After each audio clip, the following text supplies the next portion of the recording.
Ay, teka lang. Teka lang, hindi ba't si Alex yan? Alex, dito ka anak. Tita Eva, Lily, Tito Henry. Nakikiramay po ako. Pasensya na't ngayon lang ako nakarating. Walang problema, Alex. Salamat at nakarating ka. Ang tagal na rin nating hindi nagkita. Ngayon ka lang kasi bumalik dito sa baryo. Oo nga po, Tito. Ilang taon din ako napalayo. Pero nang mabalitaan kong si Tita Cecilia, agad akong nagbiyahe. Sayang nga, Kuya Alex. Kung nandito ka lang noon pa, baka sakaling natulungan mo pa si nanay. Alam mo na, albularyo ka na ngayon, di ba? Oo. Medyo minana ko na rin ang kaalaman ni tatay pero kung nalaman ko lang sana agad ang kalagayan ni Tita Cecilia. Nako, kung sinabi lang ni Henry noon, baka naipagamot pa yan. Abay, hindi mo alam, Alex. Kahit anong galing ng mga doktor, iba pa rin ang haplos at dasal ng albularyo. Ayaw ni Cecilia noon ng kahit anong albularyo. Laging sabi niya, sapat na ang gamot at dasal. Kaya hindi ko na pinili. Nire-respeto ko po yun, Tito. Bawat isa naman ay may kanya-kanyang paniniwala. Pero masakit pa rin isipin na wala man lang akong nagawa para kay Tita Cecilia. Kung akong tatanungin, Mama, hindi dapat tinanggihan si Kuya Alex. Ilang tao na bang natulungan niya sa probinsya nila? Nakarating na nga sa akin ang mga balita dahil ilan sa mga nagamot ni Kuya mga kamag-anak ng kaklase ko noong elementary. Si Tonya nga. Nabalitaan ko na halos kalahating katawan paralisado. Pero ngayon, nakakalakad na dahil kay Alex. Wala na rin tayong magagawa pa. Tapos na. Ang importante maayos si Cecilia ngayon. Nakahimlay ng payapa. Teka lang po, Bakit, Kuya? parang may tumutulo mula sa kabaong. Diyos ko, ano na naman to? Aba, dugo yan ah. Bakit may dugo? Hindi ba't ilang araw na siyang nakaburol? Bakit may sariwang dugo pa? Ay nako, hindi magandang senyalis yan.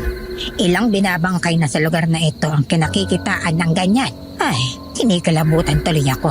Laging sinasabi pa naman ng aking lola noon na pag may dugong tumutulo sa kabaong, ibig sabihin, hindi matahimik ang kaluluwa ng patay dahil may kulang na parte sa katawan nila. Tita, wag ho muna tayo mag-isip ng masama. Baka naman, simpleng problema lang ng pagkakaayos ng bangkay. Pwedeng may sugat na hindi natuyo ng tama nung inimbalsa mo. Kuya, huwag ka masyadong maingay nandito si Sarah, oh. Sarah? Oo, siya yung imbalsamador. Ano naman kung nariyan siya? Magaling naman na embalsamador si Sarah. Basta ako, masama ang kutob ko. Hindi na normal ito. Na bawat may mamamatay kinakikitaan ng ganyan. Sunod-sunod pa naman ang mga namamatay sa lugar natin. Ay, kaunti na lang talaga. Iisipin ko ng may aswang na umaaligid sa baryong ito. Mama, isa ka pa naman eh. Huwag kang mag-ingay ng ganyan sa harap ng mga tao. Lalong kinikilabutan yung mga nakikiramay. Pero bakit nga may dugo pa? Hindi ba dapat tuyo na ang katawan pag naimbalsa mo na? Baka naman hindi magaling nakuha yung imbalsamador, Tay. Aba, sino lang ba ang imbalsamador dito? Hindi ba't si Sarah lang naman?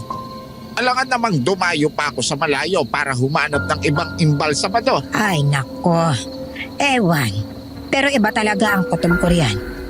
Ang mabuti pa, Alex, total ay albularyo ka naman. Tingnan mo kung anong lagay ng katawan ni Cecilia, ha? Huwag na, Eva. Hayaan mo na. Huwag na natin pakialaman ang katawan ni Cecilia. Pero Tay, kung totoo ngang may kakaiba, hindi ba't masabuting malaman agad? Ay, hindi ba mas masamang binubuksan-buksan ng kabaong? Lalo na't pinapakialaman ng bangkay. Gusto nyo bang magdala yun ng malas sa atin? Kung sa bagay nga. Pero ikaw, Kuya Alex, panigurado ako, may alam ka sa mga ganito. Palagay mo anong dapat nating gawin. Hindi ko pa alam. Pero kung tutusin, ang dugo ng patay ay hindi basta lumalabas kung walang dahilan. Huwag nyo na nga palakihin. Nagpapahinga na si Cecilia. Makikiramay po ako sa inyo, Mang Henry. Mauna na po muna ako, ha? Naghihintay na po ang anak ko sa akin, eh.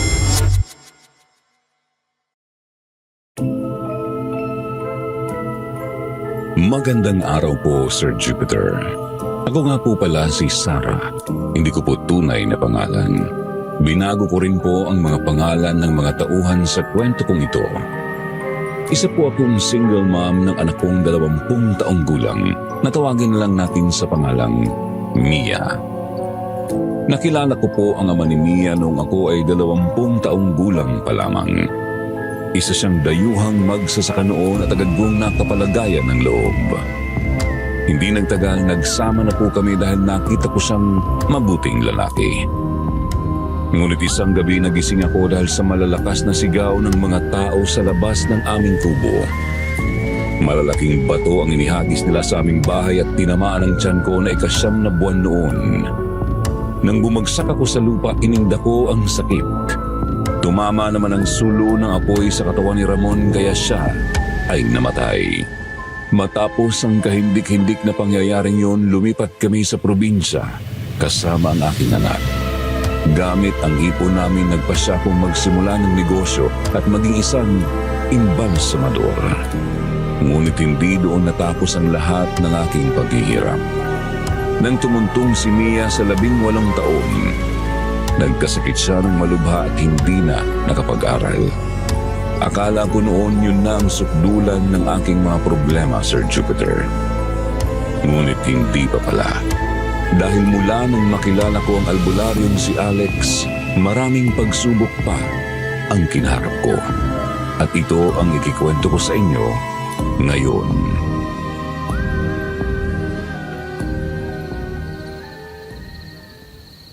Ay teka Sarah, huwag ka munang umalis. Ay sasabihin ako. Bakit po, Aling Eva? Sandali lang to. Pakilala muna kita kay Alex. Apo ko siya sa pamangkin. Kararating lang galing malayo. Wala na kaming bakanting tutuluyan niya eh. Puno na ang bahay. Baka naman pwedeng sa bahay mo muna siya makitulog ha. Ay nako tita, wag na po. Nakakahiya kay Sarah. Hindi bali na. Dito na lang ako sa upuang kawayan. Wala namang problema ang tulugan sa akin. Ano ka ba kuya? Mahirap yun. Ang daming tao dito sa Lamay. Hindi ka makakakuha ng maayos na pahinga. Buti nga andyan si Sarah. Kaunting lakad lang naman ang bahay niya dito. Kung ayos lang po kay Alex, wala naman pong problema. May espasyo pa naman po sa bahay. Hindi Sarah, nakakahiya sa'yo. Hindi na talaga kailangan. Ay ewan ko sa'yo Alex. Lagi kang ganyan. Kung saan-saan ka nakikitulog sa ilalim ng punong kahoy nung bata ka, hindi mo alintana. Ngayong may maayos na tutuluyan, ayaw mo pa. Tama si Mama. Tsaka, close naman kami ni Sarah. Parang kapatid ko na rin yan. Hindi ka na iba sa kanya. Tama si Lily, wala ka naman dapat ikahiya. Kung ako lang din ang tatanungin, mas kampante ako na may kasama si Mia ngayong gabi. May kailangan din kasi akong gawin ngayon eh. At least, hindi siya nag-iisa habang wala ako sa loob ng bahay. Pero hindi ko naman kilala si Mia ng husto. Baka mailang pa siya sa akin bigla. Hay nako kuya, si Mia, napakabait nun. Tsaka mabuti nga rin yan. May sakit kasi itong anak ni Sarah eh. Malay mo, alam mo kung paano gamutin. Kahit hindi naman na. Ilang beses ko na rin naman na siya napatingnan sa albularyo eh. Ano ka ba Sarah? Iba tong pinsan ko. Galing pa to sa malayong probinsya kaya iba talaga ang alam niya sa panggagamot. Sige na Alex. Pahaba pa naman ang mga gabi ng Lamay. Alam kong pagod ka na rin sa biyahe at kailangan mo ng maayos na pahinga. Sige na nga, kung yan ang ikakampante nyo. Pero sa isang kondisyon. Ano na naman? Hindi ako tatagal. Pahinga lang ng ilang oras tapos balik agad ako dito sa Lamay. Oo na. Kung ganun, mauna na po kami ha. Oras na rin po kasi ng pag-inom ng gamot ni Mia. Ay mabuti pa nga. Salamat Sarah ha. Buti na lang talaga at nandito ka. Walang anuman po. Sige po, alis na po kami. Pasensya ka na Alex ha. Kung pinilit ka nila Aling Eva. Alam ko medyo nakakailang makituloy sa bahay nang hindi mo pa halos kakilala. Wala yun. Sa'yo nga ako nahihiya eh. Nagkaroon ka tuloy ng bisita nang wala sa oras. Wala namang problema doon. Alex, pwede ba ako magtanong? Oo naman. Totoo ba talaga na nakakapagpagaling ka ng may malulubhang sakit? Yung tipong wala nang pag-asa, kahit na ang mga doktor, wala nang magawa? Hindi ko masasabi na lahat, Sarah. May mga pagkakataon, oo, nakakaya. Pero hindi lahat ng sakit kayang tugunan ng dasal o gamot ng halaman. Minsan talagang tadhana na ang masusunod. Naiintindihan ko. Kasi si Mia, malubha na talaga ang sakit niya. Nahihirapan na siya makatayo lalo na ang maglakad ng matagal. Ang anak mo? Oo. Simula noong mag-18 siya, nagsimula na siyang humina. Madali siyang hingalin, inuubo gabi-gabi. At kahit anong gamot o payo ng doktor, lalo lang siyang nangangayayat. Hindi ko na nga siya mapabangon ng matagal eh. Alex, para bang dahan-dahan siyang nilulunod ng sarili niyang katawan. Tuberculosis? Oo. Parang ganun na nga. Noong una, sabi nila kaya pa raw. Pero tumagal ng tumagal, pumalit sa baga niya. Hanggang sa halos wala na siyang lakas. Ilang taon na siyang may sakit? 2 taon na. At sa 2 taon na yun, lahat na yata ng ipon ko, naubos ko na sa mga doktor, albularyo, kahit sino pa na pwede kong lapitan. Pero wala eh. Wala pa rin pagbabago. Kaya huminto na akong umasa. Hindi ka pa rin talaga huminto. Kung huminto ka, hindi mo ako tatanungin ngayon. Ay, siguro nga. Kasi minsan, pakiramdam ko, may mali sa ginagawa ko. Hindi ko alam kung sapat pa ba na araw-araw binabantayan ko lang siya sa higaan. Kasi pakiramdam ko, parang may kulang. Baka kailangan lang ng tamang oras, tamang lunas. Siguro nga. Ay, nandito na pala tayo. Tuloy ka.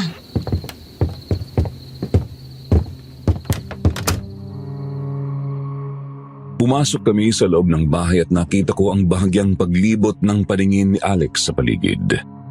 Pasimple pa siyang nagkusot ng ilong, malamang dahil sa kumakalat na amoy ng formalin. Agad akong napahiya, Sir Jupiter, kaya nagmadali akong pumunta sa silid sa likod ng bahay para ayusin ang ilang gamit ko doon. Dahil kadalasan doon tumatagas ang amoy. Pagkatapos muli akong bumalik sa kubo.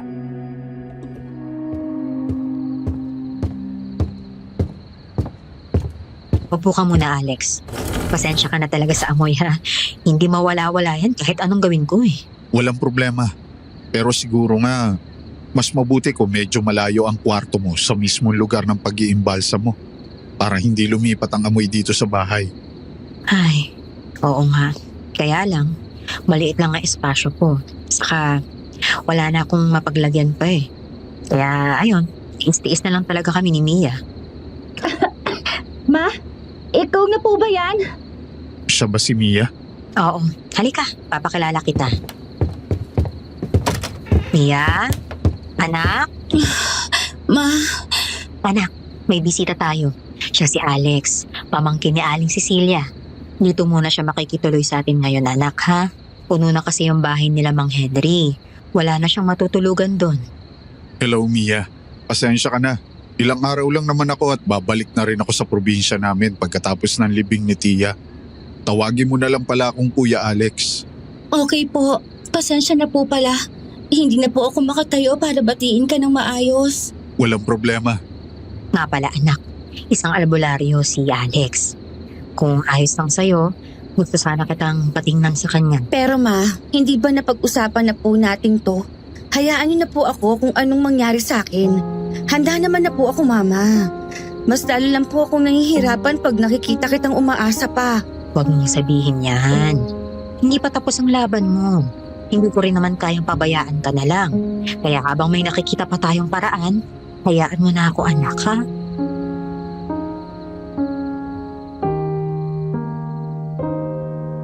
Sa sandaling yun, pinigil ko ang luha ko, Sir Jupiter.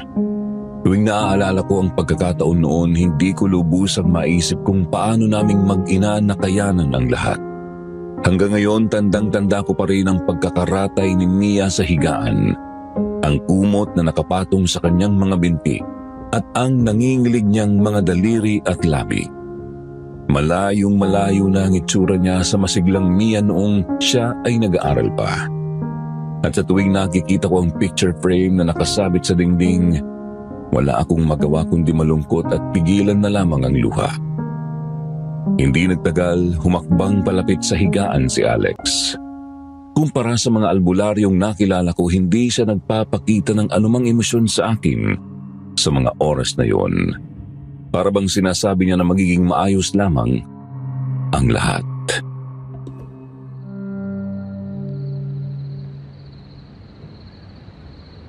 Pwede ko bang hawakan ang pulso mo, Mia? Opo, Ramdam ko ang panghihina ng katawan mo, Mia. mahina na nga po ako. Para bang laging pagod kahit wala namang ginagawa. Ganyan talaga minsan. Pero tingnan mo, kahit mahina, lumalaban pa rin ang ngiti mo. Hindi lahat ng may sakit nagagawa yan. Sabi ko nga po kay Mama, baka nakakainis na ako kasi puro higa lang ang gawa ko maghapon. Huwag mong isipin yan, anak. Tama si mama mo. Alam mo ba, maraming tao ang mas matagal pang nakahiga kaysa sayo. Pero hindi sila kasing tapang mo. Talaga po? Oo naman. At kung tutuusin, maswerte ako at nakilala kita. Hindi lahat ng pasyente ko marunong ngumiti kahit may sakit. Ay, nakakapagod lang po kasi minsan. Parang laging mabigat ang dibdib ko. Mabigat? Sa bandang dibdib? Opo, tapos madalas din ako nilalagnat sa gabi. Minsan nanginginig na parang giniginaw. At yung mga daliri mo, nanginginig din. Opo, lalo na pag sobrang pagod. Pero wala naman akong ginagawa para mapagod. Baka kasi panaginip mo, tumatakbo ka lagi. Kaya paggising mo, pagod ka na agad. Baka nga po. Ay nako, Alex, mahilig pa rin talagang magpatawa. Mas mabuti nang may konting tawanan kaysa puro lungkot. Para gumaan din ang pakiramdam mo. Ay, salamat po. Kahit sandali, parang nakalimutan ko may sakit ako. Ganun dapat. Kaya ngayon, tutulungan kitang mas gumaang pa. Pero una, kailangan kong malaman lahat ng nararamdaman mo para magawa natin ang paraan. Sige, Mia, sabihin mo lang lahat ng nararamdaman mo. Kahit maliit na bagay, ha? Para hindi natin makaligtaan. Madalas po ako nilalagnat sa gabi. Sabi ko nga kanina. Tapos, minsan parang ang lamig-lamig ng mga paa ko kahit nakabalot sa kumot. Kumusta naman ang paghinga mo? Hindi ka na ba nahihirapang huminga? Kung minsan po, kinakapos ako ng hininga. May mga gamot pa rin ba siyang iniinom hanggang ngayon, Sarah? Ay, oo, pero napapansin ko na lalo siyang nahihirapan pag iniinom niya yun. Kaya pansamantala ko munang inihinto. Ganun ba? Hindi rin kasi lahat ay humihiyang sa mga gamot na tabletas. Kuya Alex, kakaiba po kayong albularyo. Bakit mo naman nasabi yan, Iha? Yung mga albularyo po kasing nilalapitan ni Mama para tingnan ako. Madalas natatakot po sa amin. Bakit naman?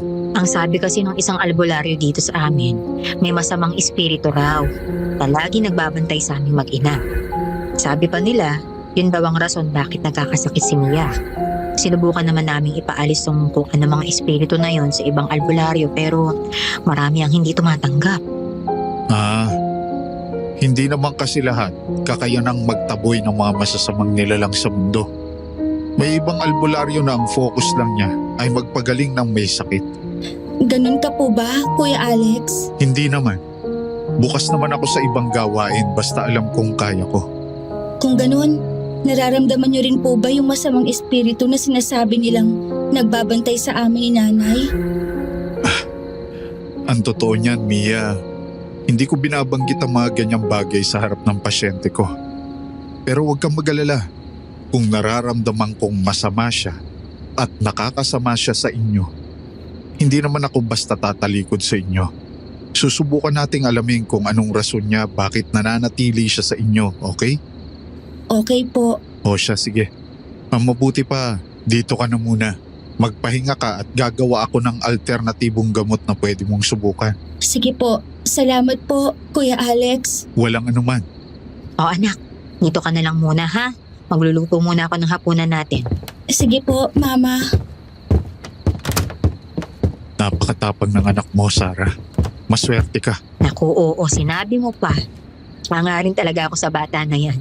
Kahit alam kong hirap na hirap siya at gusto na lang niyang sumuko, pinipilit pa rin talaga niyang ipakita sa akin na hindi siya nahihirapan. Ganun naman siguro talaga kapag para sa mahal mo, hindi ba? Titiisin mo ang lahat para sa kanya. Ikaw, may pamilya ka na ba? Wala. Ang totoo, ni hindi pa man lang ako nagkakanobya. Oh, bakit naman? Ayaw mo bang mag-asawa? Hindi naman sa ayaw pero siguro hindi pa lang nadating ang tamang babae para sa akin. Kung sa bagay. Nga pala, dito ka matulog sa kabilang kwarto ha? Bakante talaga yan at pinatutuluyan ko ang mga bisita dyan. Mas kampante na kasi ako matulog katabi ni Mia. Para alam mo na, mabilis ko ring marinig kung may kailangan siya sa gabi. Sige, salamat.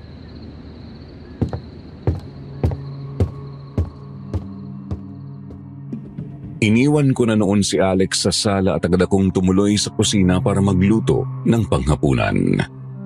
Habang naghahanda ng mga sangkap, abala ang isip ko sa pag-aalala sa iba't ibang bagay nang bigla akong makaramdam ng malamig na presensya sa aking likuran.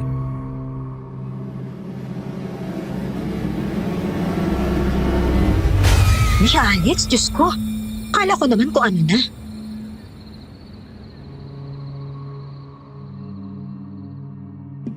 Paglingon ko, halos mapatalon ako sa gulat nang makita kong nakatayo doon si Alex.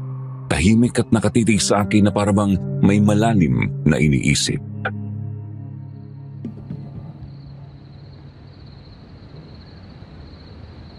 Sorry.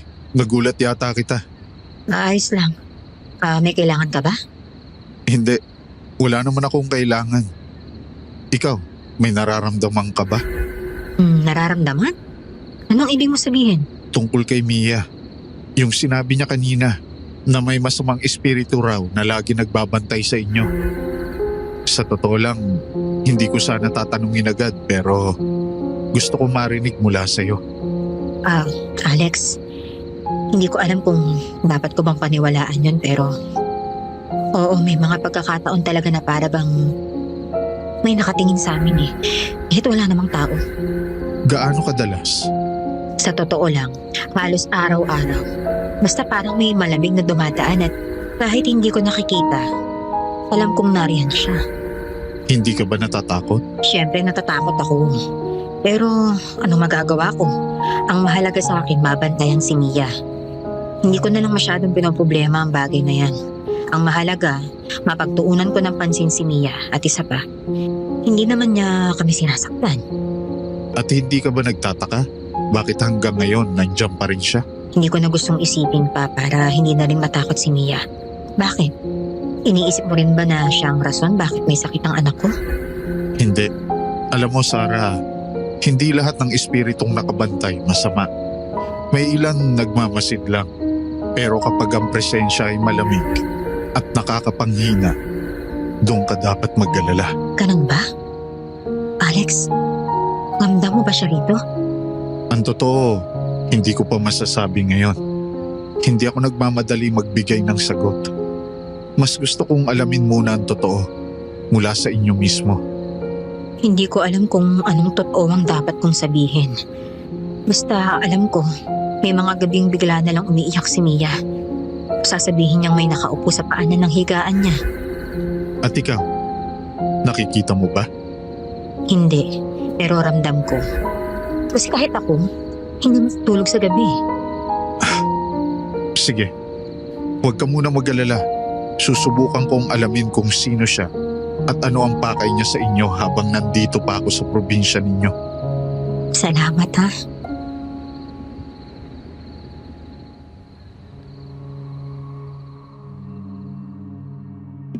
Lumipas ang magdamag at naging tahimik naman ang lahat. Sa pagod ko na rin sa mga gawain araw-araw, mabilis lamang akong nakatulog at nagising nang pumatak na ang 5:00 ng umaga. Pagkagising ko, agad akong naghanda ng almusal. Sakto namang katatapos ko lang maghain ng may dumating na bangkay para ipaimbalsamo. Matapos kong asikasuhin at maipasok ang bangkay sa silid na pinagtatrabahuan ko, bumalik muna ako sa bahay para gisingin si Mia at pakainin. Kasagsagan ng pagpapakain ko sa kanya nang magising si Alex.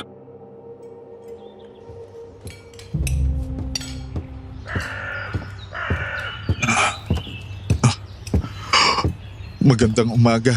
Oh, gising ka na pala. Good morning, Alex. Good morning po, Kuya Alex. Good morning, Iha. Kumusta ang gising mo? Medyo mas magaan po ngayon. Salamat po sa ipinainom ninyo sa aking herbal kagabi. Naging mahimbing po ang tulog ko kagabi. Mabuti naman kung ganon. Oh, siya, Alex. Sabayan mo na lang kami ni Mia dito sa almusal. Pasensya na ha, hindi ka na namin nahintay. Kailangan ko na rin kasing mag-umpisa sa trabaho. Nako, walang problema. Pasensya ka na rin. Napahaba ang tulog ko kagabi.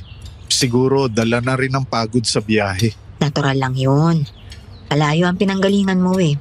Napis ngayon, nakabawi ka na ng lakas. Oo nga po. Mas okay yun para may energy ka.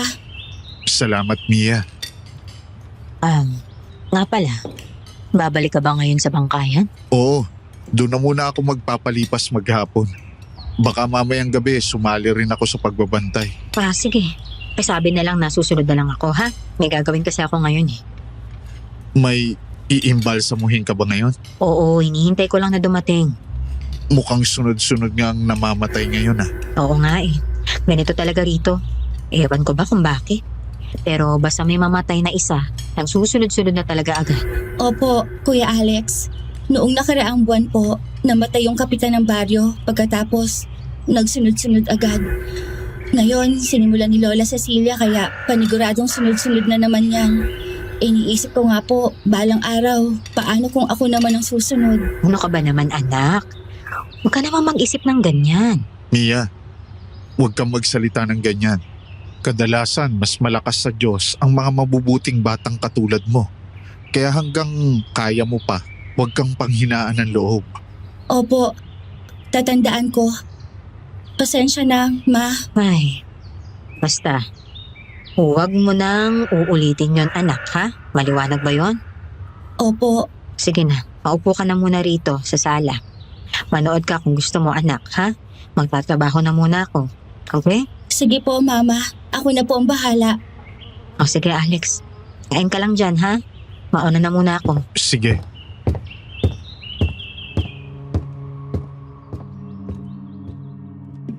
Sinimulan ko ang trabaho ng araw na yun, Sir Jupiter, gaya ng nakasanayan ko. Una kong inilabas ang mga gamit. Ang maliit kong mesa na may nakahanay na bote ng formalin, gunting, forceps, syringe at mga karayom. Pinakintab ko muna ang mga bakal na kasangkapan at pinunas ng alkohol. Tahimik ang paligid ng silid. Tanging ugong ng ventilador ang maririnig. Kinuha ko ang guwantes at sinuot, saka ako lumapit sa bangkay na nakahiga sa mesa. Unang hakbang, nilinis ko ang balat. Pinunasan ko ng koton na may antiseptic mula ulo hanggang paa. Pagkatapos maingat kong hinanap ang ugat sa leeg at braso. Doon ko ibinasok ang kemikal para palitan ang dugo at mapreserba ang katawan. May malamig na pakiramdam na dumikit sa balat ko habang inaabot ko ang syringe. Unti-unti kong in-inject ang formalin at pinanood ko kung paano nagiging mas matigas at maputla ang balat ng bangkay. Isa-isa kong sinunod ang tamang galaw. Parang ritual na kabisado ko na sa dami ng beses na ginawa ko yun. Kasunod noon, inayos ko ang mukha niya. Pinunasan ko ang labi. Inalis ang mga bakas ng pagkaputla at maingat kong isinara ang mga mata gamit ang maliliit na turok ng karayom at sinulid. Doon ako madalas tumagal kasi naniniwala akong kahit patay na, karapatan pa rin nilang magmukhang payapa sa huling pagkakataon. Nang matapos ang lahat, tinakpan ko ang bangkay ng malinis na kumot at huminga ng malalim. Di nagtagal, saktong katatapos ko lang maligo nang biglang dumating ang pamilya para kunin ang katawan. Nang mabayaran naman nila ako, agad akong bumalik kay Mia. Pinaliguan ko siya at pagkatapos mabihisan ay iniupo ko siya sa kanyang wheelchair. Nang makabihis na kaming mag-ina, agad kaming pumunta kina Mang Henry.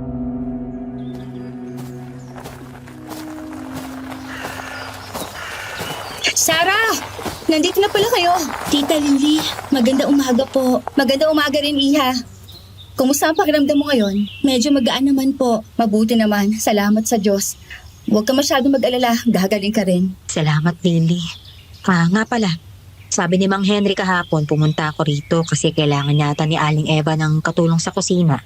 Oo, ang dami kasing tao ngayon eh. Pero parang may nakuha na si tatay na tutulong. Ang mabuti pa, samahan mo nilang si Kuya Alex. Samahan saan? Mag-aasikaso ng paglilibingan ni nanay. Alam mo naman si Kuya Alex, baguhan lang dito sa baryo natin. Wala siyang alam sa dapat puntahan. Okay lang naman sa akin pero okay lang ba na kami ang mag-asikaso nun? Oo naman. Hindi kasi kami makaalis dito eh. Mahirap pag kami ang wala at halos dagsain kabibigla ng mga makikiramay na galing pa sa Maynila. Huwag ka mag-alala. Si Mia, pwede naman siya magpahinga sa kwarto ko. Sige po, tita. Sigurado ka ba? Ayos ka lang dito? Oo naman po. Saka nag-promise din sa akin si Tita Lily na pahihiramin niya ako ngayon ng cellphone. Oo, Mia. Ako ang bahala sa'yo. Okay, sige.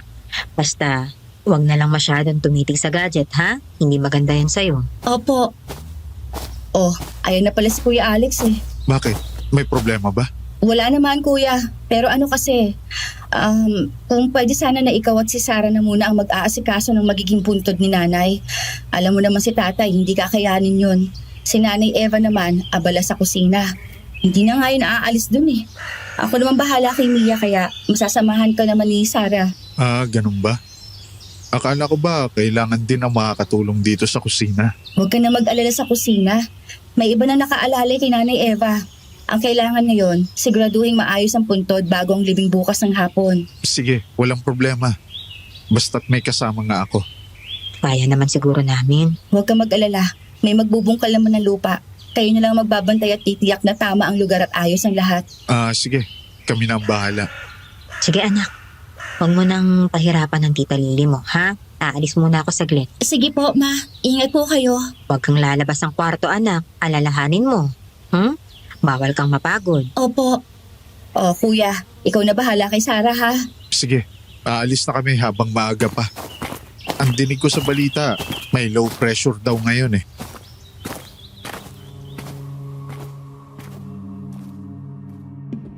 Umalis kami noong araw na yon, Sir Jupiter, na hindi ko man lang iniisip ang mga maaaring mangyari. Ang pakiramdam ko ay magiging normal lamang ang lahat. Wala rin namang mali siya para sa akin ang pagsama ko kay Alex dahil magalang naman siya at maginoo. Ngunit ang normal na araw na yon ay hindi pala matatapos sa paraan kung paano ito nagsimula.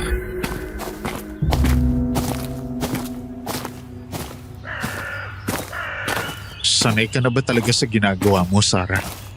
Parang mabigat na trabaho yan para sa isang babae. Lalo na kung iisa ka lang. Sanay naman na ako, Alex. Ilang taong ko na rin ginagawa to. Kaya parang normal na lang sa akin ang trabahong ginagawa ko araw-araw. Pero hindi ka ba nahihirapan na mag-isa? Ayaw mo bang kumuha ng helper? Kailangan ko kasi ang pera. Kung kuha pa ako ng babayaran, mababawasan ang kinikita ko. Naiintindihan ko. Pero hindi ka ba natatakot? Alam mo na, mag-isa mong inaasikaso ang isang bangkay. Pagkatapos mag-isa mo pang gagawin lahat. Noong una, oo. Nakakapanginig nga sa takot eh. Pero kalaunan, wala naman akong choice. Kailangan kong kayanin para kay Mia. Dito ako kumikita ng maayos eh. Para masuportahan lahat-lahat ng pangangailangan niya. Kung sa bagay. Ikaw, hindi ka ba nahihirapan sa pagiging albularyo? I mean, ang sabi nila, ang mga albularyo daw, kung gaano kagaling magpagaling ng malulubhang sakit, hindi nila kayang gamutin ang mahal nila sa buhay. Totoo. At yan nga siguro ang dahilan kung bakit hindi pa ako nakakabuo ng pamilya. Alam mo, mapait ang buhay. Madalas ang bagay na kinatatakutan natin ang ibinibigay sa atin. Kung magkakaroon ako ng asawa at anak, paano kung hindi ko sila kayang gamutin? Hindi ko alam. Parang mawawalan ng silbi ang ginagawa ko kung mismong pamilya ko ay hindi ko kayang alagaan.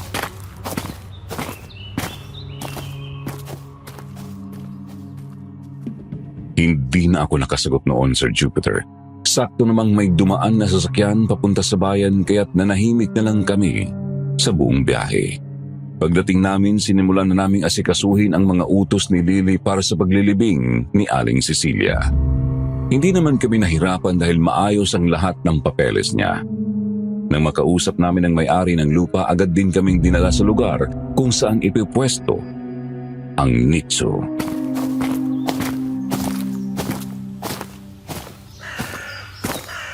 Wala na bang ibang pwesto? Parang masyadong malayo ito sa gate. Hindi ba mahihirapang buhatin ng kabaong dito? Wala tayong magagawa, Alex. Kung anong available na lupa ang ibigay sa atin, yun lang ang pwede. Paramihan sa mga bakante rito, makakontrata na eh. Ganun ba? Sa bagay, kaya naman siguro. Huwag kang mag-alala, Alex. Sanay na ang mga tao na para marating ang dulo ng mga puntod na to, kailangan nilang apakan ng ibang nicho. Ganito talaga rito. Hindi lang ako sanay. Probinsya din naman sa amin pero hindi ganito ang klase ng libingan. Siguro nga naninibago ka lang.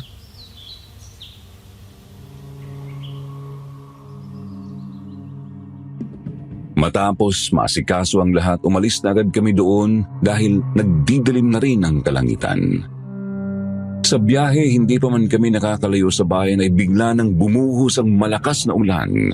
Sa sobrang lakas, tumaas ang tubig sa daraanan naming ilog papunta sa bahay ni Lily. Dahil hindi na rin kakayanin ng tricycle, wala kaming nagawa kundi takbuhin na lamang ang daan papunta sa bahay.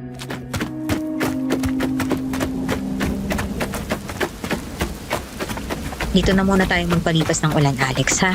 Baka kahit tayo ay hindi na makatawid sa lakas ng agos eh. Oo nga, ang bilis lumaki ng tubig. Parang saglit lang, binaha na agad. Ganyan dito kapag malakas ang ulan, biglang tataas ang ilog. Kaya bihira rin akong lumalabas kapag may paparating na bagyo. Mabuti na nga lang din at nakalagpas na ng tulay itong bahay. Kaya maayos na nakarating naman ng mga bangkay pag magpapaimbalsa mo. Mabuti nga pala at malapit na ang bahay nyo. Kung hindi, baka nasa daan pa rin tayo ngayon, basang-basa. Basang-basa rin naman tayo, oh. Pati damit ko, dumidikit na sa balat. Oo nga, baka magkasakit ka niyan. May tuwalya ka ba? Meron sa loob. Sige, pasok ka na muna. Ang tahimik talaga dito. Ibang-iba sa bahay ni Lily. Doon, parang palengke sa dami ng tao. Sanay na ako sa tahimik. Kahit nga minsan nakakatakot ang katahimikan. Mas kampante ako rito. Bakit naman nakakatakot? Ewan ko, parang mas naririnig ko kasi ang sarili kong iniisip. At minsan, ayoko marinig. Di ba minsan may mga ganung pagkakataon na sarili lang din natin na nagpaibigay ng takot sa atin. Ewan, baka ako lang naman ang ganun. Naiintindihan naman kita. Hindi ko lang inakalang may ganitong side ka rin. Bakit? Ano bang akala mo sa akin? Wala naman. Pero seryoso, Sarah. Hindi biro ang ginagawa mo. Mag-isa mong binubuhay si Mia. Nag-iimbalsa mo ka pa. Tapos ikaw ang nag-aasikaso ng lahat. Hindi lahat kaya yan. Wala naman akong choice, Alex. Kung hindi ako kikilos, sino pa? Hindi ko rin kayang humingi ng tulong palagi. Pero minsan kailangan mo ring magpahinga. Tao ka lang rin naman. Napapagod. Alam ko. Pero sa totoo lang, mas okay na rin tong wala akong inaasahang ibang tao. Bakit naman? Hindi naman masamang humingi ng tulong. Huwag kang ganyan. Baka mamaya kung ano ang iniisip mo dyan, ha? Bakit? Ano bang iniisip mo? Wala naman akong masamang ibig sabihin. Basta, wag na lang. Hindi maganda na may mga salitang mahirap ipaliwanag. Alam mo, masarap kang kausap. Kahit papakiramdam ko, ang dami mong tinatago. Hindi lahat ng bagay kailangan ipakita, Alex. Alam ko naman, Sarah. Hindi ko lang alam kung maiintindihan mo. Pero iba ang tingin ko sa'yo. Huwag, Alex. Huwag mong simulan yan. Bakit? Takot ka rin ba? Alex, ano bang ibig mong sabihin? Baka nilalamig ka lang.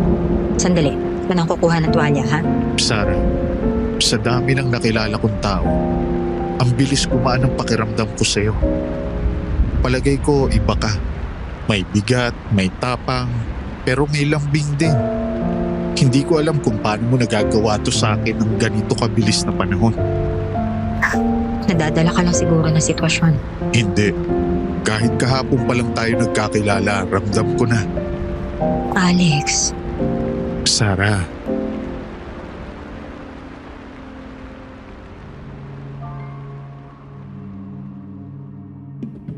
Mariin akong napalunok noon, Sir Jupiter. Hindi ko alam noon kung ano ang dapat kong gawin. Matagal na rin mula nang huli akong makasama ng lalaki. Isang lalaking kahit sandaling nagparamdam ng pagmamahal. Kung hindi ko nakita si Alex noon bilang mabuting lalaki, baka naisip ko na panandalian lang yun at lilipas din. Pero hindi ganoon. Mali na gamitin ang pagiging mag-isa niya para sa pansarili kong pangangailangan. Bagaman gumakabog ang dibdib ko dahil sa bigat ng desisyon, nanginginig ang mga kamay ko nang humakbang ako palayo sa kanya. Huminga ako ng malalim at nagsalita upang pigilin siya sa kanyang balak.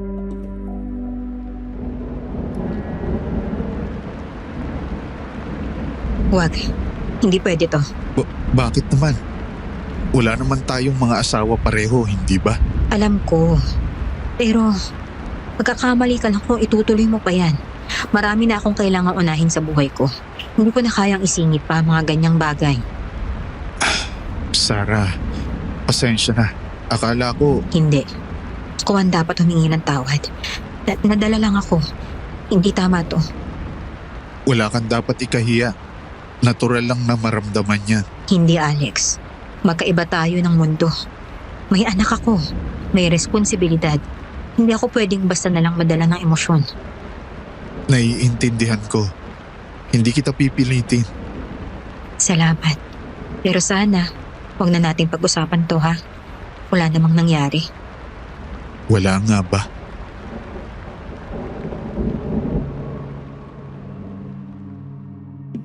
Pinalibutan kami ng nakabibinging katahimikan matapos ang eksenang yun. Agad akong dumiretso sa banyo para magpalit ng damit at paglabas ko, bihis na rin siya. Dahil malakas pa rin ang ulan noong oras na yon, nagpasya akong dumiretso na lang muna sa kabilang silid kung saan pinagtuunan ko ng pansin ang pag-aayos ng mga gamit ko para sa pag-iimbalsamo.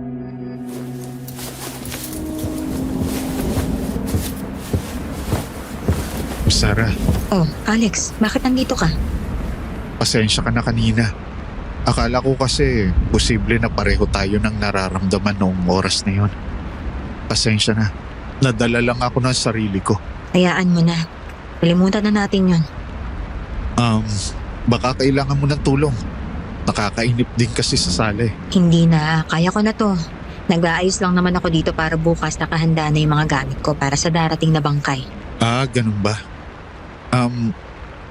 Ano pala tong metal na kahon? Para saan? Yan ba? Ako wala yun. Pinaglagyan ko lang ng mga kailangang gamit. Pero bakit parang malamig? Pwede ko bang buksan? What? Sorry. Hindi ko alam na bawal hawakan. Alex, bakit ka ba nakikialam? Umalis ka na nga lang muna, pwede ba? Bakit ka pa kasi sumunod dito? Wala akong masamang intensyon, Sarah. Gusto ko lang talagang kausapin ka. Para saan? Dahil kanina? Ano bang nangyari? Wala naman, di ba? Hindi. Alam kong wala pero... Pwede ba? Pigilan mo yan, Alex, ha?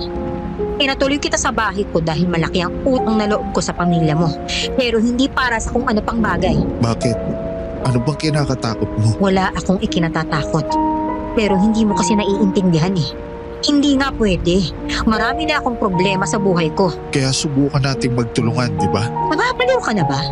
Ngayon lang tayo nagkakilala pero sasaluhin mo na ang problema ko? Alex, hindi ako ganong klaseng babae. Kahit gaano pa kahirap, gagapangin ko lahat yan nang hindi ko kailangang umasa sa lalaki. Sarah, hindi naman tayo mga bata. Alam na natin kung paano tumakbo ang buhay. Hindi na uso ang pambobola sa edad natin. Kaya lang ang sinasabi ko, hindi lang naman tulong ang pinupunto ko dito eh.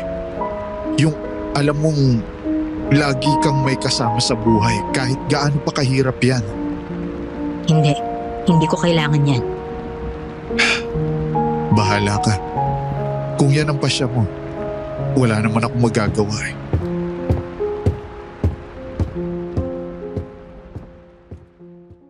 Umalis siya ng silid, Sir Jupiter, at napahawak na lamang ako sa aking ulo. Nang mahimasmasan, agad kong nilapitan ang kwadradong metal na kahon at binuksan ito. Sa loob, tumambad sa akin ang usok na nagmumula sa malamig na yelo. Nang makita ko ang mga bote sa loob na matagal ko nang iniimbak, huminga ako ng malalim. Doon kinuha ko ang isang bote.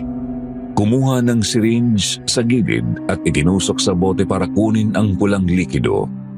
Pagkatapos kinuha ko rin ang isa pang bote ng pulang likido na nasa pangalawang bahagi ng built-in refrigerator. Nang mailagay ko ito sa isa pang syringe at makumpleto na ang kailangan ko, agad akong dumiretso sa harap ng microscope sa gilid. Ipinatak ko doon ang pulang likido at sinilip ang microscope. Gaya ng dati, kakaiba pa rin ang nakikita ko. Pero nang lagyan ko ng isang patak ng isa pang likido, doon lamang naging normal ang imahe. Bagsak ang balikat ko nang ibinalik ko sa lalagyan ang mga ginamit ko. Tinapon ang syringe at inayos ang mga kagamitan. Sakto namang tumila na rin ang ulan kaya nagawa na naming makapunta sa bangkayan ni Alex.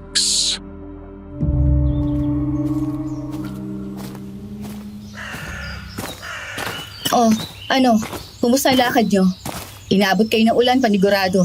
Saan kayo nagpalipas ng ulan? Sa bahay kami nagpalipas ng ulan. Hindi na kasi kayang tawirin yung ilog eh. Buti na lang kanina hanggang paan na lang yung baha kaya ayun, magtawid na rin kami. Ah, ganun ba? Mabuti at hindi kayo nagpilit lumusong. Ah, nga pala. Tungkol naman sa puntod, ayos na ang lahat ah. Nakapili na kami ng lupa. Maayos na rin ang papeles. Oo, nagkausap na rin kami ng may-ari. Wala na magiging aberya bukas. Salamat talaga. Hindi ko alam kung paano kung wala kayo. Wala yun, Lily.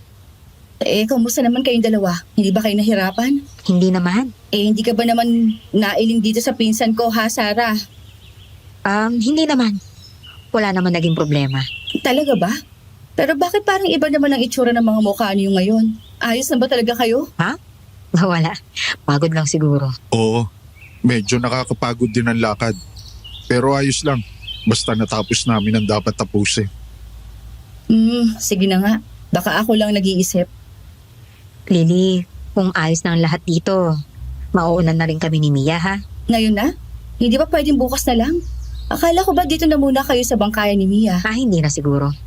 Sasama naman ako bukas sa libing, Lily. Kaya uuwi na muna kami ng anak ko ha? Sandali. Kung ang iniisip mo gagabihin ka sa daan, narin naman si Kuya Alex. Pag uwi niyo, magkakasama na kayo umuwi, hindi ba? Naku, hindi na. Mauuna na kami ni Mia. Kung yun ang gusto ni Sarah, hayaan mo muna siya, Lily. Oh, nandito pala kayo. Narinig ko, ayos na raw ang lahat. Opo, Mang Henry. Naasikaso na po namin lahat para bukas. Maayos na po ang puntod. Pwede na pong ilibing si Aling Alicia. Salamat sa inyo dalawa. Malaking ginhawa sa amin ito. Hindi ko na rin kaya mag-asikaso ng ganon eh. Totoo yun. Salamat talaga, Sarah. Alex, hindi biro ang panahon ngayon. Tapos kayo pa ang umalalay. Wala pong anuman, Aling Eva. Oo nga po, maliit na bagay lang. Maliit. Nako, sa amin malaki yon. Kaya wag kayo mahihiyang dumaan dito kung may kailangan kayo, ha?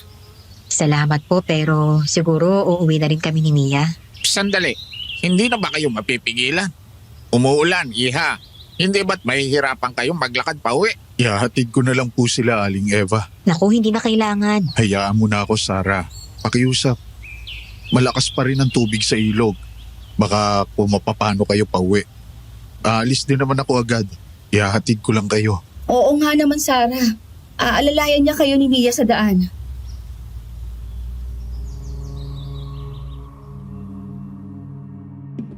Ang problema sa akin, Sir Jupiter, ay pag nakikiusap si Lily, hindi ako makatanggi.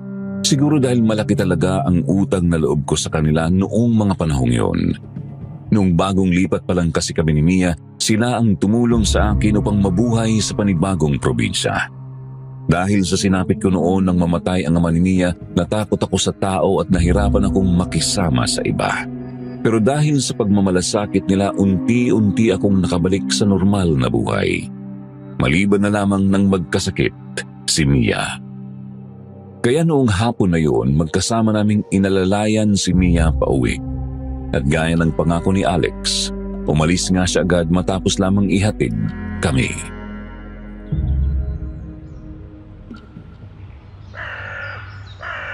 Sandali, Alex. Ano yun? Pasensya ka na rin sa akin kanina ha. Hindi ko naman gusto na ipagtabuyan ka eh. Sana okay pa rin tayo. Pero kasi, may mga suliranin ako na mas mabuti ng hindi madadamay ang taong katulad mo. Hindi kita maintindihan, Sarah. Pero hindi kita pipiliting ipaunawa sa amin. Salamat. Sige, mauna na ako. Ma, Bakit anak? May kailangan ka ba? kanina, parang napapansin ko yung tingin mo kay Kuya Alex. Parang biglang may nag-iba. May gusto ka po ba sa kanya? Ano ka ba anak? Huwag kang magbiro ng ganyan. Hindi ako nagbibiro, Ma.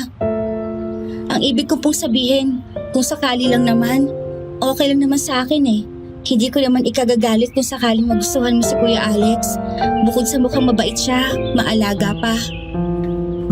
Mia, hindi ganun kadali yun. Minsan ang tao kailangan ng taon para makilala. Sino ba nagsabi na yan ng standard, Mama? Masasayang lang ang oras kung gugugulin natin sa pagkilala sa tao. Minsan, kahit maayos siya talaga, pagdating sa dulo sadyang nagbabago. Kaya bakit hindi subukan habang ngayon na alam mong mabuti siya? Kailangan ba laging sigurado, Mama? Hindi ako basta pwedeng magbukas ng puso, anak. Pero Ma, bakit hindi? Lagi kitang nakikitang pagod. Lagi kang nag-iisa. Minsan naiisip ko, baka kailangan mo rin ng kasama na mag-aalaga sa'yo. Hindi lang puro ikaw ang nag-aalaga sa akin. Anak, ikaw lang ang iniintindi ko. Sa'yo ako nakafocus. Lahat ng ginagawa ko para sa'yo. Naiintindihan ko po yun, Ma. Pero, hindi ba mas lalo kang lalakas kung may taong sumusuporta sa'yo? Hindi ba mas magiging magaan kung may makakasama ka? Baka totoo ang sinasabi mo pero, anak, iba ang sitwasyon natin. May mga bagay sa buhay na mas mabuting hindi na malaman pa o madamay ang ibang tao. Natatakot ka ba, Mama? Oo, Mia. Natatakot akong madamay ka. Natatakot akong baka masaktan ka kung sakaling magkamali ako ng pinasok sa buhay natin. Hindi ko kayang isugal ang kapakanan mo. Pero Ma, hindi mo kailangang laging isakripisyo ang sarili mo para sa akin. Kung mahal ka talaga ng isang tao, mamahalin na rin ako. Hindi ba ganun dapat? Anak, sobrang bata ka pa pero ang bigat ng mga salita mo. Hindi mo alam kung gaano ako natutuwa at nasasaktan sa sinasabi mo ngayon. Alam ko, Ma.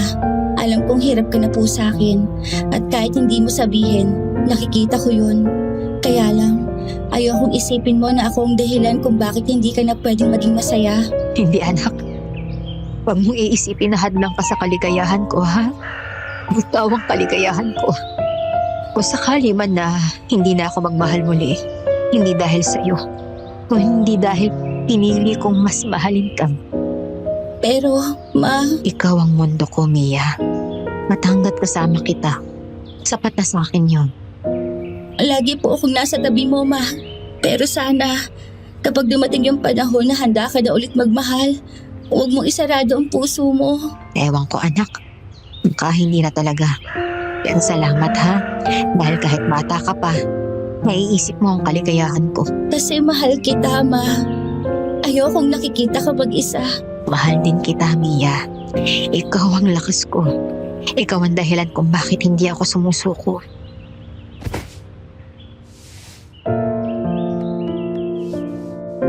Niyakap ko si Mia ng mahigpit para bang ayaw ko na siyang pakawalan. Sa mga sandaling yon ramdam ko ang lahat ng takot, pangamba at bigat ng mundo na araw-araw kong pinapasan. Ang yakap niya ang nagsilbing paalala na hindi ako nag-iisa. Pero kasabay noon ang hapdi ng katotohanang wala na akong ibang inuuna, kundi siya. Siya lang ang anak kong si Mia, ang natitirang dahilan ng bawat paggising ko sa umaga. At sa bawat tibok ng puso ko, ipinangako kong gagawin ko ang lahat para mapanatili siyang buhay.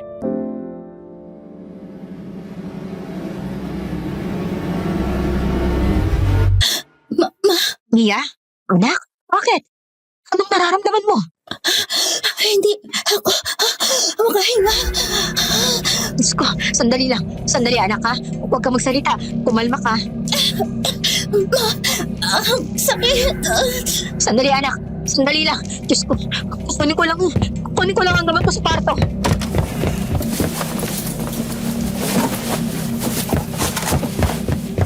Mia, anak, eto, inumin mo ang gamot mo. Nay! Hindi po yan. Ayoko po yan. Kailangan ko ng... Diyos ko, Mia, anak ko. Sandali anak. Kukuha ko ng kailangan mo ha. Hintayin mo lang ako anak. Huwag kang lalabas. Please. Bibigay ko sa iyo ang kailangan mo. Dali-dali akong tumakbo sa labas ng bahay at agad pumasok sa silid kung saan ako nag-iimpalsamo. Binuksan ko ang metal na kahon at halos nanginginig ang mga kamay ko habang binadampot ang Tupperware na nakalagay sa ilalim. Nanginig pa rin ang mga kamay ko habang hawak ang malamig na lalagyan bago muli akong tumakbo palabas ng bahay.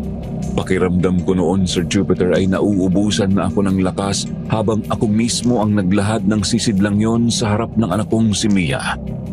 Hindi yun unang beses, Sir Jupiter, pero nang makita ko kung paano dali-daling hinawakan ni Mia ang laman ng Tupperware at agad na isinubo sa kanyang bibig na parang sabik na sabik, tuluyan na lamang akong napaiyak.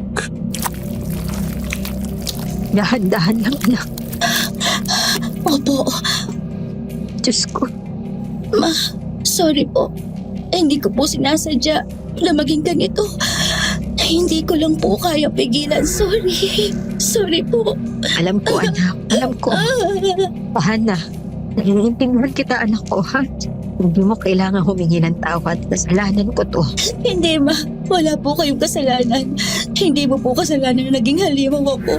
Sorry, ma. Tumingin ka sa akin anak. Hindi mo ginusto ito. Hindi ka halimaw. Gagaling ka rin. Gagawa si mama ng paraan, ha? Magtiwala ka lang sa akin, anak. Makakahanap tayo ng lunas para dito. Pero ma, nawawalan na po ako ng pag-asa. Hindi ko na rin po iniisip na gagaling pa ako. Gusto ko na lang po mamatay. Diyos ko, anak. Huwag ka magsasalita ng ganyan. Hindi ko mapapatawad ang sarili ko kung ikaw ang mawawala. Huwag mo kong iiwan, anak. Gagawa tayo ng paraan, ha? Hindi ka magiging halimaw. Hindi ko na kaya. Ma, natatakot po ako na pati kayo masaktan ko kapag hindi ko napigilan ang sarili ko. Hindi. Ganito, anak. Makinig ka sa akin, ha? Mula ngayon, hindi ka muna lalabas ng bahay, ha? Mahanap muna tayo ng paraan para mawala ang sakit mo. Opo. Kaya natin to, anak. Makakayanan natin to. Salamat, ma. Mahal na mahal ko din po kayo.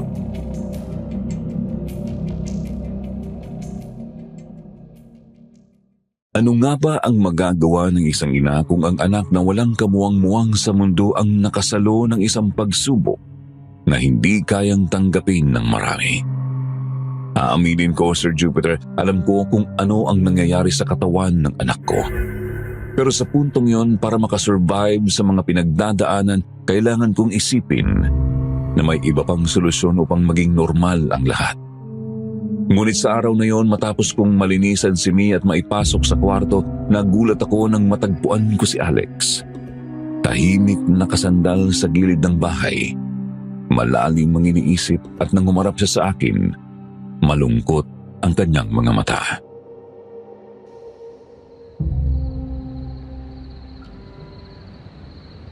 Kanina ka pa ba dyan? Medyo matagal na. Narinig ko ang lahat, Sarah. Ano? Narinig mo? Oo, hindi ko sinasadya. Bumalik lang ako kanina kasi malaki na ulit ang baha sa ilog. Hindi na ako makatawid pabalik. Pero, sandali. Hindi mo naiintindihan, Alex. Huwag mo sasaktan ng anak ko. Shh! Hindi kita hinuhusgahan. Naiintindihan ko, Sarah. Mas lalo kong naiintindihan ang sitwasyon mo na sobra na ang bigat ng pasan mo. At nakikita ko kung paano mo ginagawa ang lahat para sa anak mo. Kahit masakit, kahit hindi ka tanggap-tanggap sa mata ng iba. Pero mali ang lahat, Alex.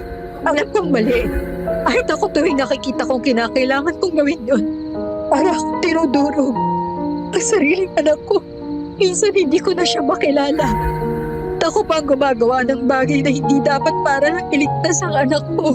Pero Sarah, ikaw ang ina niya. At wala nang mas tunay pa riyan kaysa sa pagmamahal na ipinapakita mo. Hindi lahat ng ina kayang tiisin ang ginagawa mo. Marami ang susuko. Marami ang tatakbo. Pero ikaw, nananatili ka. Lumalabang ka. Hindi ako sigurado kung pagmamahal pa ba to o kabaliwan na lang, Alex. Araw-araw natatakot ako. Natatakot ako sa kung anong mangyayari sa kanya. Natatakot akong makaalam at higit sa lahat. Natatakot akong mawala siya sa akin. Wala kang dapat ikahiya.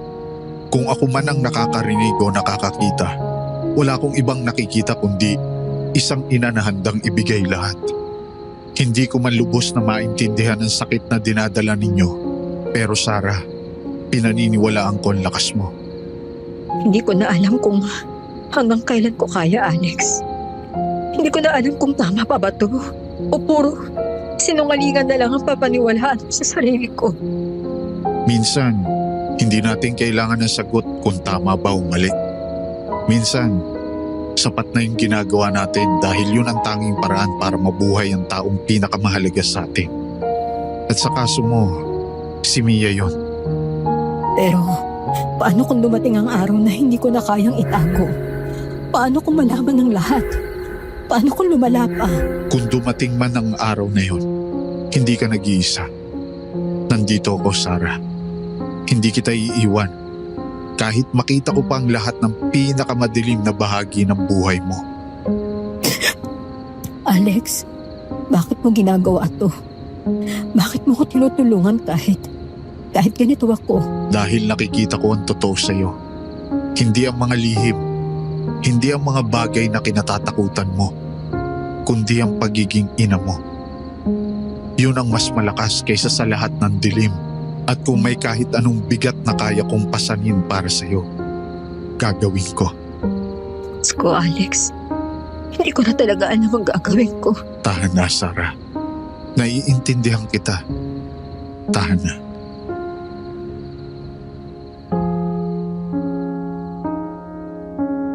Sa pagkakataong yun, Sir Jupiter, hinayaan kong bumigay ang sarili ko. At para bang sobrang gaan ng pakiramdam. Hindi man nasabi lahat ng iniisip ko sa buhay, para bang bigla akong nakatagpo ng kakampi. Taong nagsasabi sa akin na may tama sa ginagawa ko, na may katwiran ang mga nangyayari sa aking buhay. Hindi ko na nga maalala kung kailan ang huling beses na naramdaman ko yun, Sir Jupiter. Kaya naman sa sandaling yun, labis akong nagpasalamat at alam kong hinding-hindi ito mawawala sa aking alaala. Ilang oras ang lumipas bago ako tuluyang tumahan sa pag-iyak. Sa labas ng bahay nakaupo kami sa mahabang kawayang bangko, nakatingin sa maulap at madilim na langit.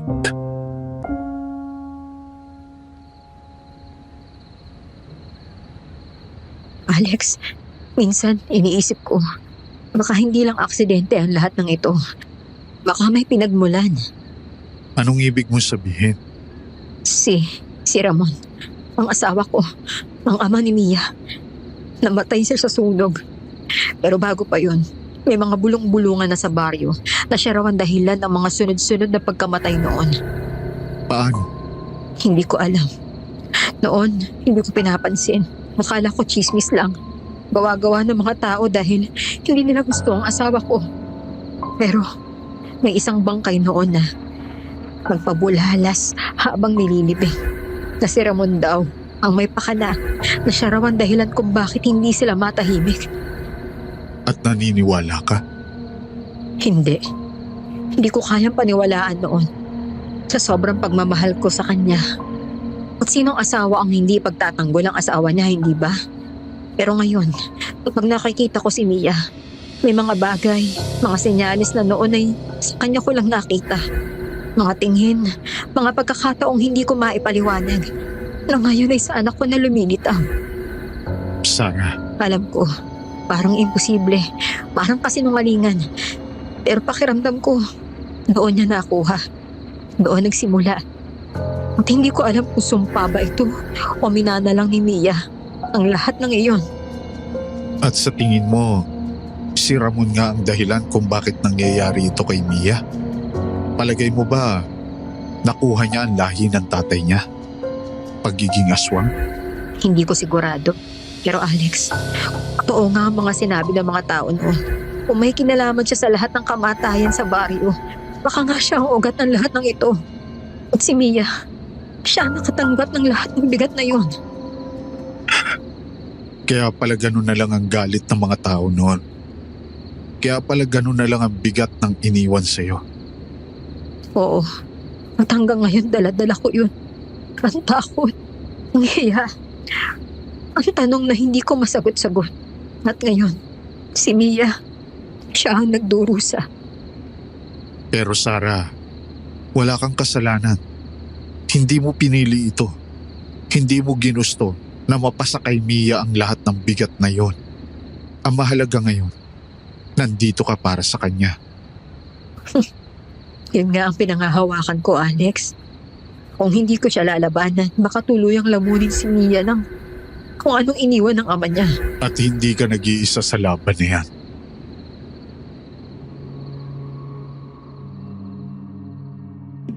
Kinabukasan, Sir Jupiter, tila mas mabigat pa ang simoy ng hangin kaysa sa nakaraang gabi. Habang dahan-dahang sumisilip ang araw sa likod ng mga bundok, ramdam ko ang kakaibang katahimikan ng paligid.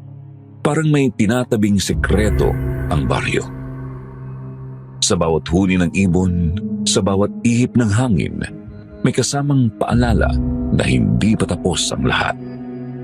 Pagbangon ko mula sa mahabang gabi, alam kong panibagong yugto na naman ang kakaharapin naming mag-ina. Ngunit hindi pa man ako tuluyang nakakatayo nang bigla kong marinig ang malakas na katok sa pintuan. Pagbukas ko, bumungad si Lily, namumugto ang mga mata. Halos hindi makahinga sa pag-ikbi.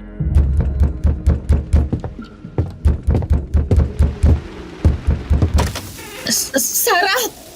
Sarah! Nandiyan ba si Kuya Alex? Tulungan niyo kami! Si Tatay Henry! Inatake siya! Sandali, gigisingin ko lang siya. Alex? Alex, gising. Nandito si Lily. Inatake raw sa puso si Mang Henry. Ano? Sige, sandali. Susunod na ako. Lily, palabas na siya. Ano bang nangyari? Hindi ko na alam. Basta bigla na lang siyang bumagsak kanina habang nag-aalmusal. Halika na, Lily. Pumunta na tayo sa inyo. Dito ka na lang muna, Sarah. Babalitaan na lang kita sa nangyari. Kailangan hindi mo maiwan si Mia ngayon. Okay, sige. Salamat.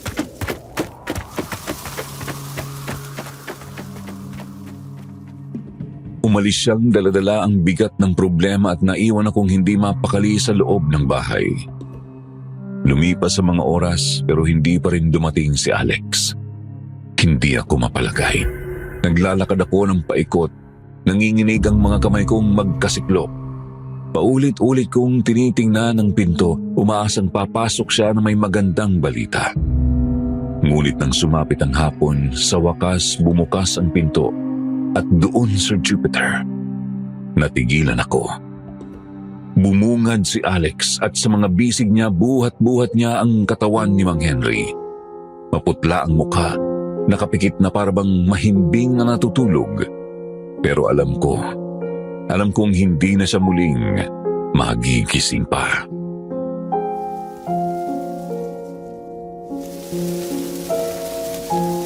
Sarah! Diyos ko. Anong nangyari? Bakit, ha? Alex? Wala na siya nang dumating ako. Diyos ko. Lily. Sarah! Bakit ba nangyayari ito sa pamilya namin? Hindi pa nga naililibing si nanay. Si tatay naman agad ang sumunod. Lily, kailangan nating tanggapin. Nawala na si Mang Henry. Bakit ba kailangan sunod-sunod ang namamatay sa baryo natin? Sino ba ang mahala sa baryong ito? Sino ba ang nagdadala ng kamalasan? Lily. Diyos ko! Kawawa naman si tatay. Hindi pa man lang niya naililibing si nanay. Siya naman ang pagbuburulan ngayon. Lily, halika, maupo ka muna. Kailangan maimbalsa mo si Tatay Henry. Mas mabuti siguro umuwi ka na muna. Naghihintay na ang tricycle sa labas. Magpahinga ka. Pero kuya, Lily, mas makakabuti sa iyo kung magpapahinga ka na muna. Isa pa, kailangan ng nanay mo ng karamay ngayon. Siguradong hindi rin niya kinakaya ang sitwasyon. Sige, Lily. Ako nang bahala kay Mang Henry. Salamat. Salamat, Sarah. Mabuti na lang at nandito kayo. Kuya Alex, paano na lang kung mag-isa akong hinaharap ang lahat ng ito?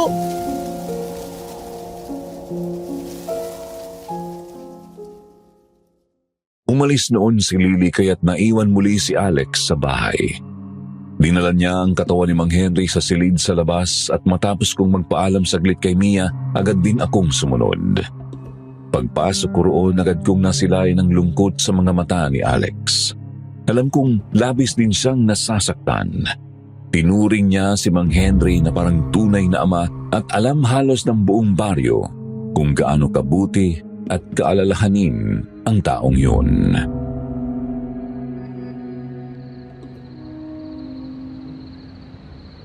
Alex, hindi ko na alam kung anong iisipin ko. Bakit sunod-sunod na lang ang nangyayaring ito? Una si Aling Cecilia. Tapos ngayon si Mang Henry. Parang may sumpa sa baryo natin. Walang sumpa sa baryo na ito, Sarah. Anong ibig mong sabihin? Hindi na pa umiikot sa isip ko eh. Baka dahil kay Mia. Baka nga totoo yung mga bulong-bulungan na malas ang mag-alaga ng isang aswang. Huwag mong sabihin yan. Hindi kasalanan ng anak mo. Pero Alex, kung lahat ng ito may kinalaman sa kalagayan niya, Sarah, nakikita ko. nakikita mo? Anong ibig mo sabihin?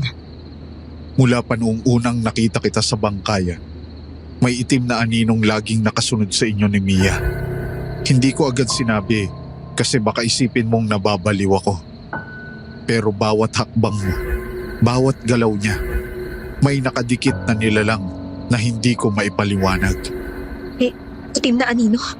Alex, huwag mo naman akong takutin, no? Kala ko ba hindi ka naniniwala na masama ang anino na yon? Hindi ko gusto na takutin ka. At nung una akala ko wala naman siyang ginagawang masama dahil hindi naman niya kayo sinasaktan. Sigurado rin ako na hindi siya ang rason ng lahat ng nangyayari kay Mia. Pero ngayon, alam ko na.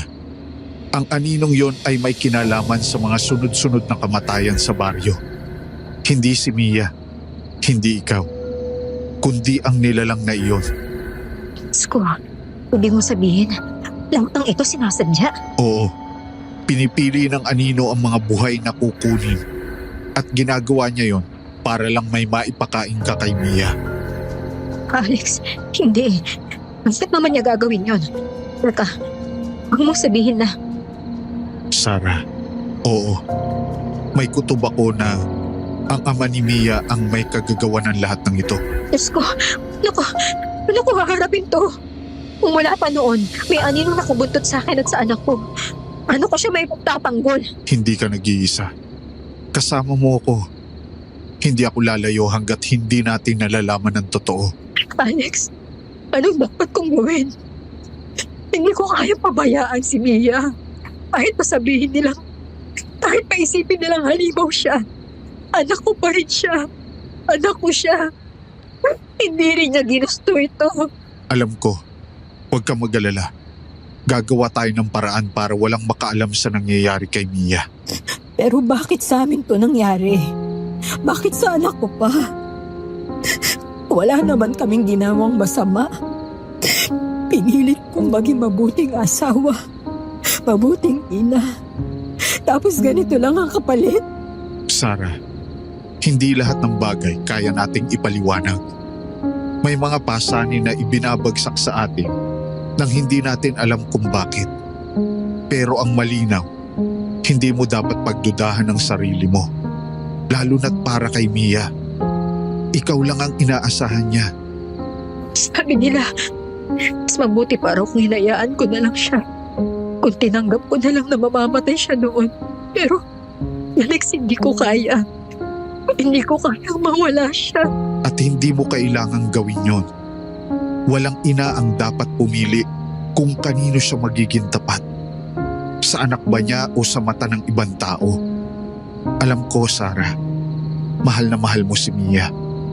Kita ko sa bawat galaw mo, sa bawat desisyon mo. Kaya kahit gaano pa kahirap, Kahit gaano karumi o kahindik-hindik para sa iba, hindi ka masamang ina. Pero hanggang kailan? Hanggang saan ko kayang dalhin to? Natakot ako, Alex. Natatakot ako na balang araw wala na akong magawa para pigilan siya. Hanggang may hininga ka, Sarah. Hanggang kaya mong ipaglaban. At kung dumating man ang araw na iyon, huwag mong kalimutan na hindi ka nag-iisa. Kasama mo ko. Salamat, Alex. Hindi mo alam kung bakit ko kailangan marinig. Sa ngayon, mas mabuti na wag na nga muna si Mia lumabas ng bahay. May kutob ako na kaunti na lang ay hindi na niya makokontrol ang sarili niya. Kaya't habang may oras pa tayo, kailangan na nating makaisip ng paraan. Alex, pinag-aaralan ko ang dugo ng anak ko. Tingnan mo yung metal na box. Nandyan lahat ng ginagamit ko para humanap ng lunas. Pero sa 2 taon, wala akong mahanap na sagot. Pero may nalaman ako. Pag pinaghalo ang dugo ng normal na tao at ang katawan niya, namamatay ang kanyang dugo. Kung ganoon, hindi yan ang paraang kailangan natin. Ang dugo ng tao ay pampalipas gutom lamang. Pero hindi nito magagamot ang nangyayari sa katawan niya. Anong gagawin ko? Susubukan kong gumawa ng panibagong gamot. Sige, ituloy mo na ang pag-iimbalsa mo. Ako naman ay sisimulan ko na ang paggawa ng gamot. Sige.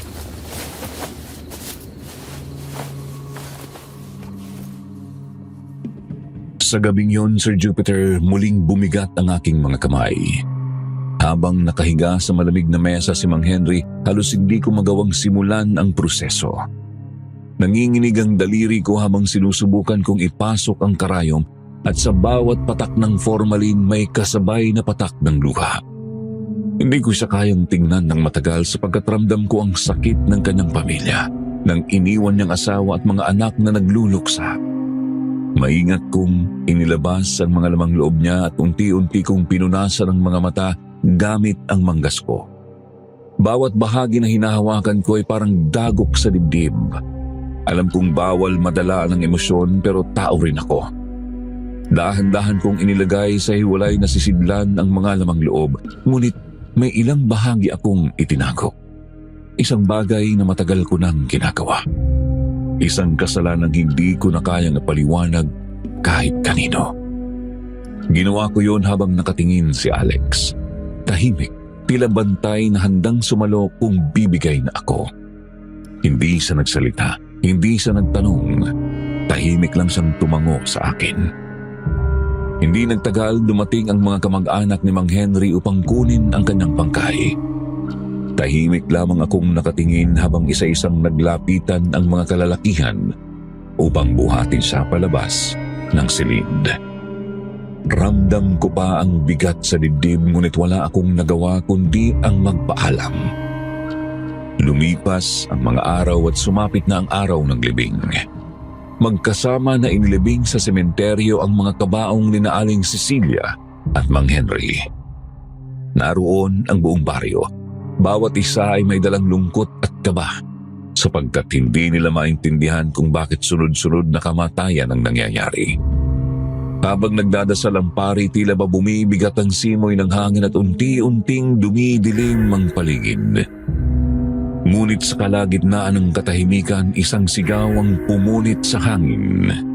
Si Aling Eva yun. Malakas ang tinig, nanginginig sa galit at takot. Natigilan ang lahat, sabay-sabay na napatingin sa direksyon ng tinuturo niya. At doon, Sir Jupiter, halos mawalan ako ng hininga nang makita ko. Mula sa gilid ng kabaong ni Mang Henry may tumutulong mapulang dugo. Dumidikit ito sa puting tela at unti-unting bumabasa sa lupa. Nagkagulo ang mga tao, may lumapit upang silipin, may umatras dala ng takot at ang iba naman ay nagbubulong-bulungan. Naghihinala kung sino o ano ang sanhi ng lahat ng ito, samantalang ako, nanlamig ang buong katawan ko.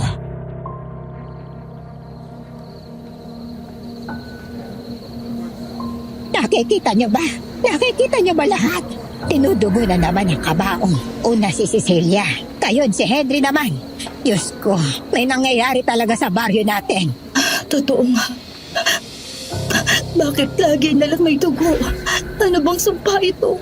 Sino ba may gawa nito? Huwag kayong bulag. Huwag kayong manahimik. Hindi ito basta malas. May kasalanan ng isa sa atin. May tinatago. Kung hindi natin gagawa ng paraan, mauubos tayong lahat. Ma, tama na po. Hindi po itong oras para magsisihan. Ano pa bang paliwanag, Lily? Sabihin mo sa akin, hindi pa't malinaw na may kasamaan na pumapasok sa baryo. Kanino nang galing ang sumpa na ito? Tita Eva, tama na po. Naiintindihan namin ang galit at lungkot ninyo. Pero hindi po ito ang paraan.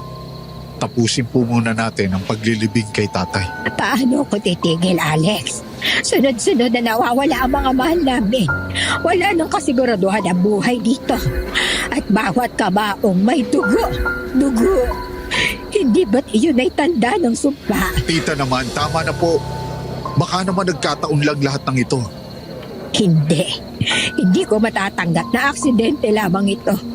May kasamaan sa baryong ito at kung hindi natin haharapin, baka pati tayo ay isa-isang mamatay. Tama na, Tita Eva. Ginugulo nyo lang ang libing eh. Pakiusap po, huwag ninyo nagdagdagan ng sakit na nararamdaman ng lahat ng tao dito. Kuya, huwag mo namang sigawan ng nanay ko. Alam kong hindi ito ang tamang oras pero may punto naman si Mama. Bakit nga ba lagi nilang may dugo? Diyos ko, sino ba ang may gawa nito? Sino? Huwag muna tayong magturo. Darating din ang sagot para dyan. At sa gitna ng kaguluhan, ang isang kabaong ay nahulog dahil sa pagwawala ni Aling Eva na sinabayan pa ng ibang mga kamag-anak. Mabigat itong natumba, kumalabog sa lupa at sabay na bumukas ang takip. Agad na gumapang ang katahimikan sa paligid. Lahat ng matay na patingin sa loob at doon, Sir Jupiter, bumulagta ang nakakapangilabot na tanawin. Dahil sa lakas ng impact, bumuka ang tahi sa tiyan ni Mang Henry at doon ay kitang-kita ang tiyan niyang walang lamang loob. Ang amoy ng formalin ay agad sumingaw, sumanib sa baho ng dugo at tinatak ang mismong hangin ng sementeryo. Unti-unti ang mga tao ay napaatras, nagtakip ng bibig at walang makapagsalita. Ngunit kasunod noon ay mabilis na umilingaw-ngaw ang mga buglungan. Sa isang iglap ang libing ay naging isang palengke ng usap-usapan. At doon mula sa hanay ng mga tao isang tinig ang lumabas. Matinis, nanginginig at puno ng galit. Ikaw, Zara, simula nang dumating ka sa baryo, nagsimula na ang lahat ng ito. Ikaw at ang anak mo, kayo ang malas. Hindi. Wala akong ginagawa. Hindi ko ito kagagawan. Tita, tama na. Hindi po si Sarah ang dapat niyong sisihin. Sino? Sino pa ba? Bakit tuwing may patay, laging may dugo? Ano ito? Lahat ba nawawala ng laman loob? Sabihin mo nga, anong ginawa mo sa mga bangkay? Ha? Sagot! Sinabi ng hindi ito ang oras para magturo ng may kasalanan. Nagluluksa tayo. Ano ba? Pero Kuya Alex, paano kung totoo? Paano kung may halimaw sa baryo natin? Hindi ako halimaw. Para akong binuhusan ng malamig na tubig, Sir Jupiter, nang marinig ko ang sigaw mula sa hanay ng mga tao, kasabay ng pagbalik ng lahat ng mata sa akin. Ramdam ko ang bigat ng mga titig na parabang unti-unting hinihigpitan ng aking leeg hanggang sa mawalan ako ng hininga. Nanginginig ang mga labi ko. Hindi ko alam kung paano magpapaliwanag. Ang dibdib ko'y kumakabog, mas malakas pa kaysa sa mga buglungan na noon ay parang gagundong sa paligid. May ilan na umuusad palapit, habang ang iba naman ay nagtataboy na parabang isa akong salot. Gusto kong magsalita, gusto kong ipaliwanag, pero paano? Paano ko sasabihin na hindi ko intensyon na may mga sikreto akong hindi nila kayang malaman? Sa halip na paatras ako, mahigpit na hinahawakan ang sarili kong mga braso na parabang yun lang ang makakapigil sa akin na tuluyang bumigay. Kaya bago pa ako maabutan ng mga galit na tao, agad akong tumakbo pabalik ng bahay, Sir Jupiter.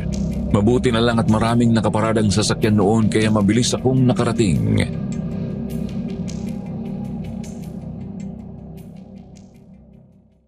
Pagpasok ko pa lang ng bahay, hindi ko muna nilapitan si Mia. Tahimik siyang nakakulong sa kanyang kwarto.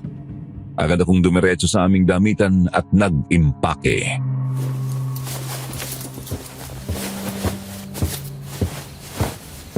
Sarah, Alex, anong ginagawa mo? kailangan namin umalis. Kailangan namin umalis ngayon din. Anong sinasabi mo?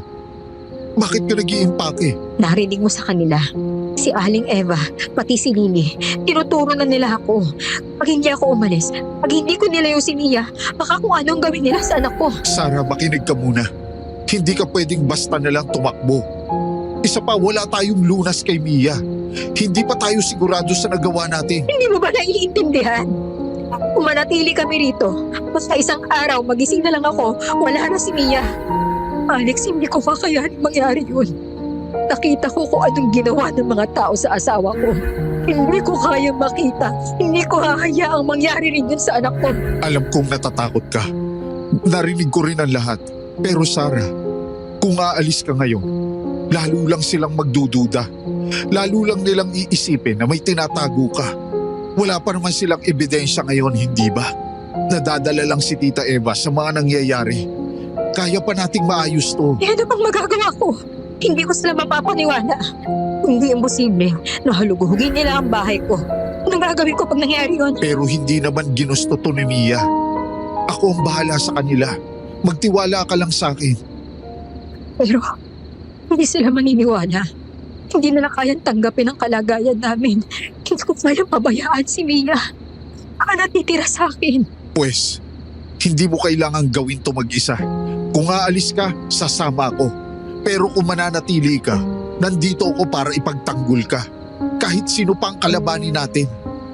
Alex, bakit mo ba ginagawa to? Hindi mo naman kami kaano-ano ah. Dahil hindi ko kayang talikuran ang nakikita kong totoo.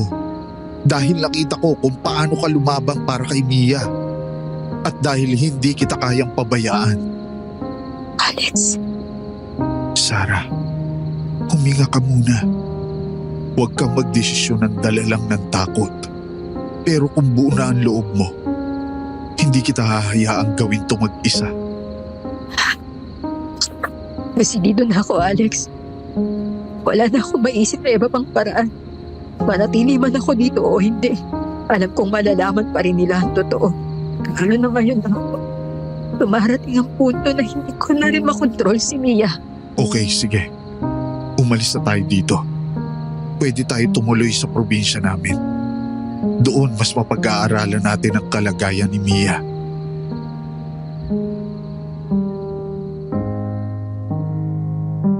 Hindi na ako nagaksaya ng oras, Sir Jupiter. Ang nasa isip ko lang noon ay mailayo si Mia bago pa tuluyang lumala ang lahat. Isa-isa kong isinilid sa lumang bagang ilang damit, gamot at kung anumang kaya kong dalhin. Wala na akong pakialam kung kulang o hindi sapat, basta't makaalis kami, basta't makalayo kami. Sa bawat tiklop ng damit, sa bawat lagay ng gamit, nanginginig ang mga kamay ko. Pagkalipas ng ilang minuto, kasama ko na si Alex na nagbuhat ng ilan pa naming mga bag. Tahimik lang siya, walang tanong, walang reklamo. Parang alam niyang wala na akong lakas para magpaliwanag pa. Lumabas kami ng bahay at naglakad patungo sa kalsada kung saan may lumang waiting shed na palaging pinaghihintayan ng bus papunta sa bayan. Pero bago pa man kami makarating, biglang bumuhos ang malakas na ulan. Parang sabay na nagpasya ang langit na pigilan kami sa bawat hakbang. Sumilong kami sa makitid na waiting shed. Nakisiksik kaming tatlo sa ilalim ng bubong na halos tumutulo pa rin sa gilid. Ramdam ko ang bigat ng hangin. Parang may dalang banta ang bawat patak ng ulan. At doon, Sir Jupiter, napansin ko ang kakaiba kay Mia. Nakasandal siya sa akin. Nanginginig ang buong katawan. Akala ko noong unay ginigiraw lang, pero nang igalaw niya ang ulo niya, nakita ko ang puti ng kanyang mga mata na tumitirik na. Nagsimulang bumula ang kanyang bibig. May laway na umaagos pababa habang nanginginig ang kanyang mga kamay na parang hinahabol ng matinding pangingisay. Mia, anak, anong nangyayari sa'yo? Huwag mo akong takutin, anak, please. Shit! Parang inaatake siya. Mia, nakikinig ka ba? Gugutom ako, Mama. Nagugutom ako. Sandali lang, anak. May dala ko. May dala ko para sa'yo. Sarah, wag! Pero Alex, ito lang ang tanging paraan para tumigil siya. Di ba nakita mo? Baka mamatay siya kung hindi ko... Makinig ka. Hindi natin kailangang ituloy to. May ginawa akong gamot. Hindi ako sigurado kung makakalunas ito. Pero hindi siya dito masasaktan. Baka ito ang paraan para hindi na siya mangailangan ng laman ng tao. Subukan muna natin bago yan. Sige anak, subukan mo muna tong gamot na ginawa ni Kuya Alex mo. Sandali lang, Mia. Pakisubukan mo muna. Isa lang. Kung hindi gagana, titigil agad tayo. Ayoko niyan! Ayoko niyan, Mama! Ayoko ng gamot! Gusto ko ang laman! Diyos ko Alex, huwag mo na muna ipilitan mo kung ano pang mangyari sa kanya. Sarah, makinig ka. Kung mahal mo si Mia, kailangan mong maniwala na may ibang paraan. Subukan natin tong gamot. Kung hindi gagana, saka na natin pag-isipan kung ano pa ang magagawa. Pero huwag ka munang susuko. Isa pa, hindi natin siya pwedeng pasakayin ng bus na ganito ang lagay niya. Sandali lang, Mia. Subukan mo muna to para sa'yo. Hindi! Hindi ko yan iinumin! Hindi! Anak, sandali lang! Subukan mo muna. Ayoko! Ito ang gusto ko! Laman! Hindi makakatulong sa'yo ang laman, Mia. Lalo lamang lalala ang kagustuhan mong matikman yan. Subukan mo muna to. Sinabi ng ayoko! Mia, anak! Bumalik ka rito! Anak! Diyos ko! Alex! Dito ka lang. Susundan ko siya. Hindi, Alex. Kung may makapipigil sa anak ko, ako yun. Baka masaktan ka lang niya. Sige. Mia! Mia, anak. Tama na. Kailangan na nating makaalis dito. Huwag niyo na akong sundan! Mama! Hindi ko na kaya pigilan ang sarili ko. Lumayo kayo sa akin! Makinig ka sa akin, Mia. Gagawa tayo ng paraan. Gumagawa kami ng mama mo ng gamot para sa'yo. Magtiwala ka lang. Magtiwala ka sa amin. Pakiusap. I'm sorry po. Pero hindi ko na kayang pigilan. Nasasaktan na rin ako, Ma. Huwag mo na akong pigilan, please. Kailangan ko po ito. Anak, hindi mo naiintindihan. Hindi kita pinipigilan dahil ayoko sa'yo. Hindi pigilan kita dahil mahal kita. Pero wala na kayong magagawa pa sa akin. Ito na ako. Ipinanganak ako para maging halimaw. Ito ako, Ma. Anak naman, hindi ka halimaw. Hindi mo kasalanan to. Please, bumalik ka na sa atin. Sama-sama tayong haharapin ito, ha? Kaya natin to, Mia, di ba? Hindi, Ma. Okay na po ako sa kung anong kinakainat na ng buhay ko. Masaya na po akong alam kong may taong makakasama mo sa oras na mawala ako. Hayaan niyo na po ako ngayon. Mia, huwag kang gumawa ng bagay na masasaktan ng mama mo. Mahal ka niya at gagawin niya ang lahat para sa'yo. Hanggat hindi ka niya sinusukuan, huwag ka ring sumuko, iha. Pero Kuya Alex, matagal ko na po hindi kaya. Matagal na po akong nahihirapan. Gusto ko na po mamatay. Huwag po kayo mag-alala. Hindi ko na ba nahayaan maging halimaw ng tuluyan. Gusto ko lang na wala ka, Mama, para magawa ko na ito. Anak, tigilan mo na yung binabalak mo. Kung ano man ang kailangan mo, tutulungan ka namin. Hindi ka namin iiwan. Ma, hindi mo naiintindihan. Masakit na. Hindi ko na kaya. Kung ako man ang magiging dahilan ng pagtalanta ng iba, mas mabuti nang wala na ako. Mia, hindi mo namang ginusto ang nangyayari sa'yo. Kaya nga gagawa tayo ng paraan, iha. Biyaya ka sa akin ng Diyos, anak. Kaya huwag mong sabihin yan. Pero Ma, akala niyo po ba hindi ko alam ang nangyayari sa baryo natin? Kapag hindi po ako nawala, kayo po ang sasaktan nila, Ma. Kapag nangyari yun, hindi ko napipigilan ang sarili ko at papatayin ko sila isa-isa. Kaya aalis tayo, anak. Patakas na tayo rito. Sawa na ako sa pagtakbo. Sawa na ako. Kaya huwag niyo na akong pigilan. Hayaan na ninyong matapos ang kailangan kong gawin. Wala akong pag-asa pa, Ma. Kaya ako na ang nagdesisyon para sa sarili ko. Mia, huwag mong gawin to!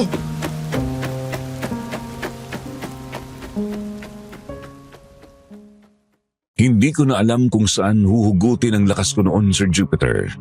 Ang tanging malinaw sa akin ay ang takot. Sa isang iglap, kumawala siya sa mga kamay namin at tumakbo ng palayo. Hindi na parang katawan ng bata ang kilos niya. Mabilis, mabangis at tila nilamo ng isang nilalang na hindi ko na makilala. Sa dilim ng ulan, nakita ko siyang tumatakbo sa kalsada, nakayuko ang ulo, dumudura ng laway, habang ang mga mata niya ay humahabol sa madilim na daan papasok ng gubat. Nasa tabi ko si Alex, hingal na humahabol at pilit na umaabot sa kanya. Ngunit mas lalo lamang siyang bumilis. Ang mga paa ni Mia ay dumadagundong sa basang lupa at sa bawat galaw niya, ramdam ko ang pagyugyug ng lupa sa ilalim ko. Hindi na siya lumingon. Nilamon ng hangin at ulan ang bawat tunog sa paligid. Para siyang hayop na pinakawalan. Humihingal, kumakagat sa hangin, at bawat galaw niya ay puno ng isang gutom na hindi ko maipaliwanag. Pumapasok siya sa makikipot na eskinita at sinisiksik ang sarili sa dilim habang kami ay desperadong sumusunod. Basang-basa ako. Nanginginig ang mga kamay at ang dibdib ko'y parang mabibiyak sa kaba sa mga oras na yon. Sa bawat pagliko niya, natatanaw ko ang mga matang mapula at kumikislap, at doon ko napagtanto, hindi na basta si Mia ang hinahabol namin. Isa na siyang halimaw na hindi mapipigil ng pagmamahal ko bilang ina. Ngunit kahit ganoon, hindi ko siya kayang bitawan.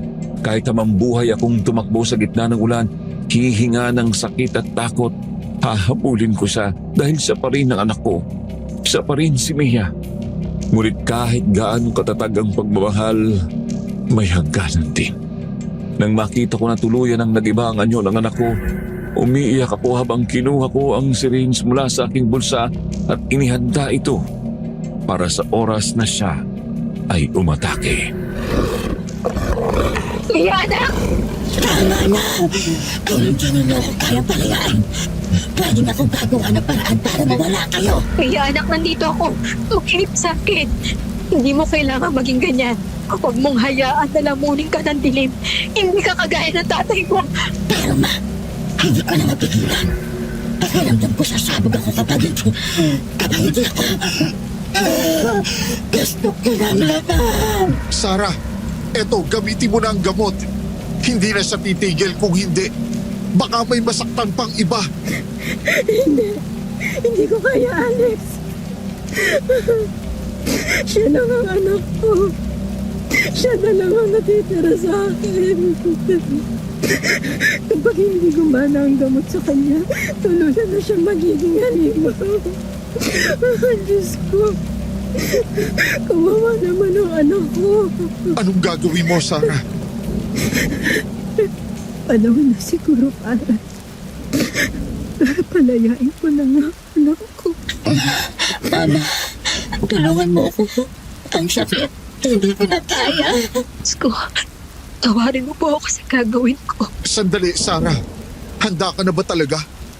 Kapag ginawa mo to, wala nang balikan. Alex, mas mabuti nang mawala siya sa piling ko ng pa. Kaysa mabuhay siyang uhaw na uhaw sa dugo. Kabuhayan ng mga tao. Mama!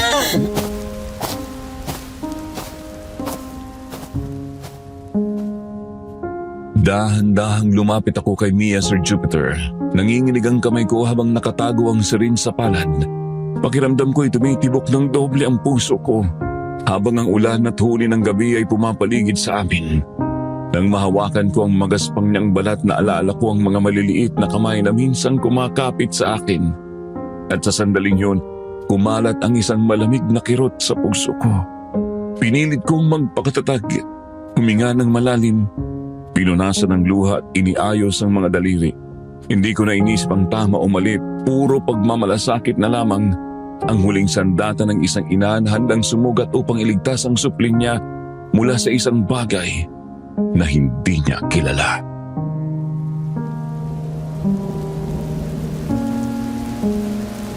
Andito si Mama, anak. Patawarin mo ako. Patawarin mo ako kung ito ang kaya kong gawin. Ma? Mahal na mahal kita, anak. Lagi mo tatandaan yan. Hanggang dulo. Huwag buhay ko. Sarah, Matulog ka na, anak. Wala ka nang mararanasang sakit o gutom. Ma, Mahal din kita. Salamat po. Oo, mahal. Mahal kita. Ma, bakit ang sakit? Para bang unti-unti akong nilalamon sa loob. Anak, hindi ka lang si Mama. Ha? Hawakan mo lang ako. Huwag kang bitaw. Ma, natatakot po ako. Baka hindi ako tanggapin ng Diyos. Paano kung hindi ako makaakyat ng langit? Huwag mo isipin yan, anak. Ikaw pa rin si Mia. Kahit anong mangyari, ikaw ang anak ko. Ang buhay ko. Ang lahat ng meron ako. At mabuti kang bata. Mapagmahal at masunurin. Hindi ka masama, anak. Ma, naaalala niyo ba nung bata ako? Lagi niyong kinukwentuhan ako bago matulog. Lagi yung sinasabi na kahit mawalan tayo ng ilaw, basta't magkasama tayo, hindi ako dapat malungkot. Oo naman, anak. Totoo. Totoo pa rin yun hanggang ngayon. Kahit gaano kadilim, basta't kasama kita, hindi ako natatakot. Pero ma, paano kung ako ang maging dilim na tinatakutan ng lahat? Hindi, anak. Hindi magiging dilim para sa akin. Kahit anong mangyari, ikaw ang liwanag ko. Ikaw ang dahilan kung bakit ako lumalaban. Ma, ayoko saktan ka. Ayoko maging dahilan ng lungkot mo. Kaya, salamat po. Huwag mo isipin. Kung ano man ang mangyari, tandaan mo, wala kang kasalanan. Hindi ikaw ang mali, anak. Mundo ang nagkulang sa atin.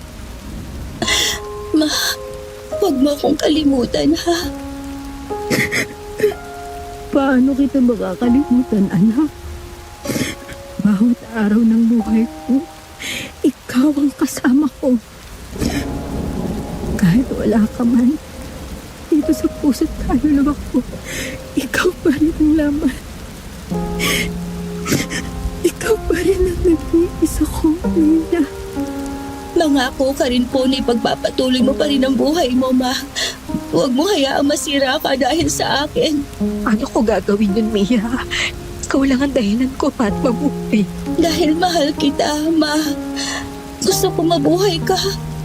Gusto kong kahit wala na ako, lumaban ka pa rin. Anak, hindi ko alam kung kakayanin. Pero kung ito ang gusto mo, mangangako ako. Pero tandaan mo, kahit wala ka na, mahal pa rin kita. Mahal na mahal din po kita, Mama.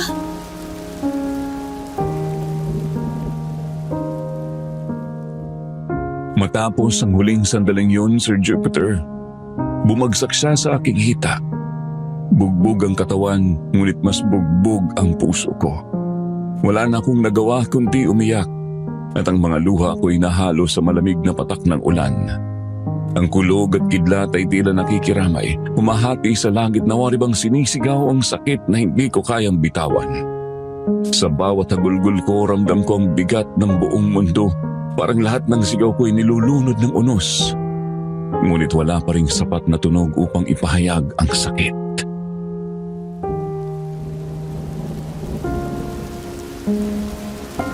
Sarah, Bakit ganito? Bakit siya pa? Siya na lang ang meron ako. Diyos ko, bakit mo napakasama mo sa akin? Wala ka nang ibang ginawa kundi pahirapan ako. Anak! Anak! Anak ko! Hindi ko alam kung paano ako mabubuhay nang wala ka. tahan na, Sarah. Tahan na. Isipin mo na payapa na si Mia. Hindi mo siya pinatay at hindi tuluyang naging masama.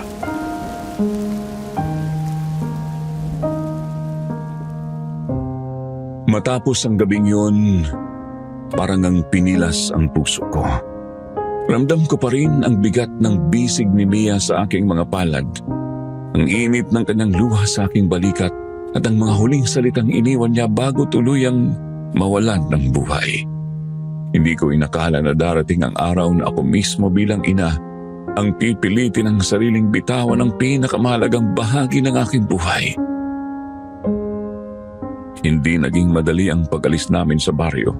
Bawat kanto, bawat bahay, bawat sulok ay alaala niya. Sa bawat ihip ng hangin at bawat pagpatak ng ulan, naririnig ko pa rin ang kanyang tawa at ang pagtawag niya sa akin bilang ina. Ilang gabi akong muntik ng mabaliw, paulit-ulit na iniisip kung dapat pa ba akong lumaban para sa kanya. Ngunit sa huli wala na akong nagawa kundi yakapin ang katotohanang wala na si Mia. Kung hindi dahil kay Alex, marahil hindi ko na rin kinaya. Siya ang naging kanlungan ko nang ako mismo'y bumigay. Paulit-ulit niya akong pinaalalahanan na huminga, na magpatuloy at na may natitira pang bukas kahit wala na si Mia. Dahan-dahan, natutunan kong tanggapin. Hindi ko siya kailanman nakalimutan, ngunit natutunan kong dalhin ang sakit nang hindi na ko unti-unting winawasak nito.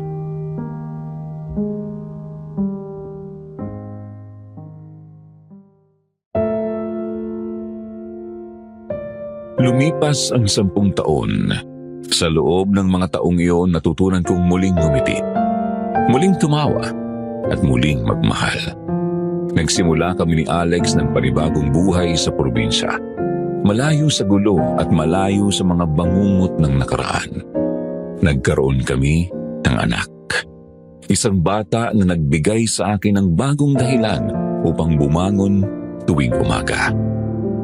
Hindi niya kailanman napalitan si Mia at hindi iyon mangyayari. Ngunit ipinapaalala niya sa akin na kaya ko pang magmahal at kaya ko pang maging ina. Kahit pa madalas ay nadudurog ako sa alaala ng una kong anak.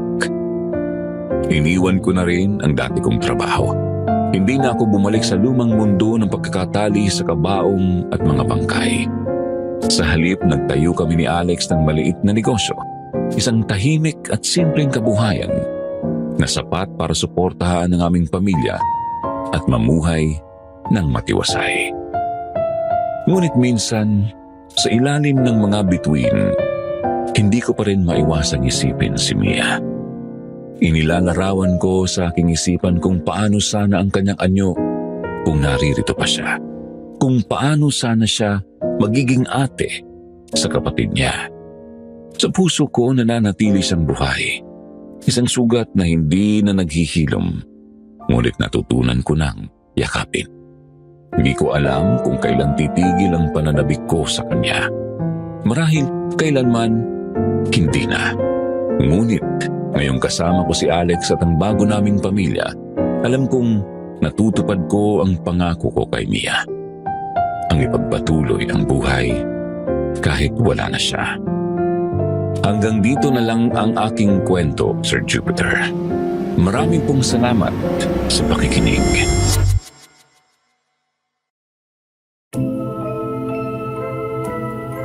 Para po sa mga tagapakinig, may pag-asa po kaya na ang isang batang katulad ng anak kong si Mia ay tanggapin sa langit? Ito po kasi ang tanong na hanggang ngayon hindi ko kayang bitawan. Nais ko ring marinig ang inyong saloobin dahil marahil ito ang isa sa mga dahilan kung bakit hindi ako matahimik. Ang takot na baka hindi ko talaga napahinto ang kanyang paghihirap at sa halip ay lalo ko lamang siyang nasaktan. I-share nyo lang po ang inyong mga sagot sa comment section. Babasahin ko po yan isa-isa. Maraming salamat pong muli sa pakikinig.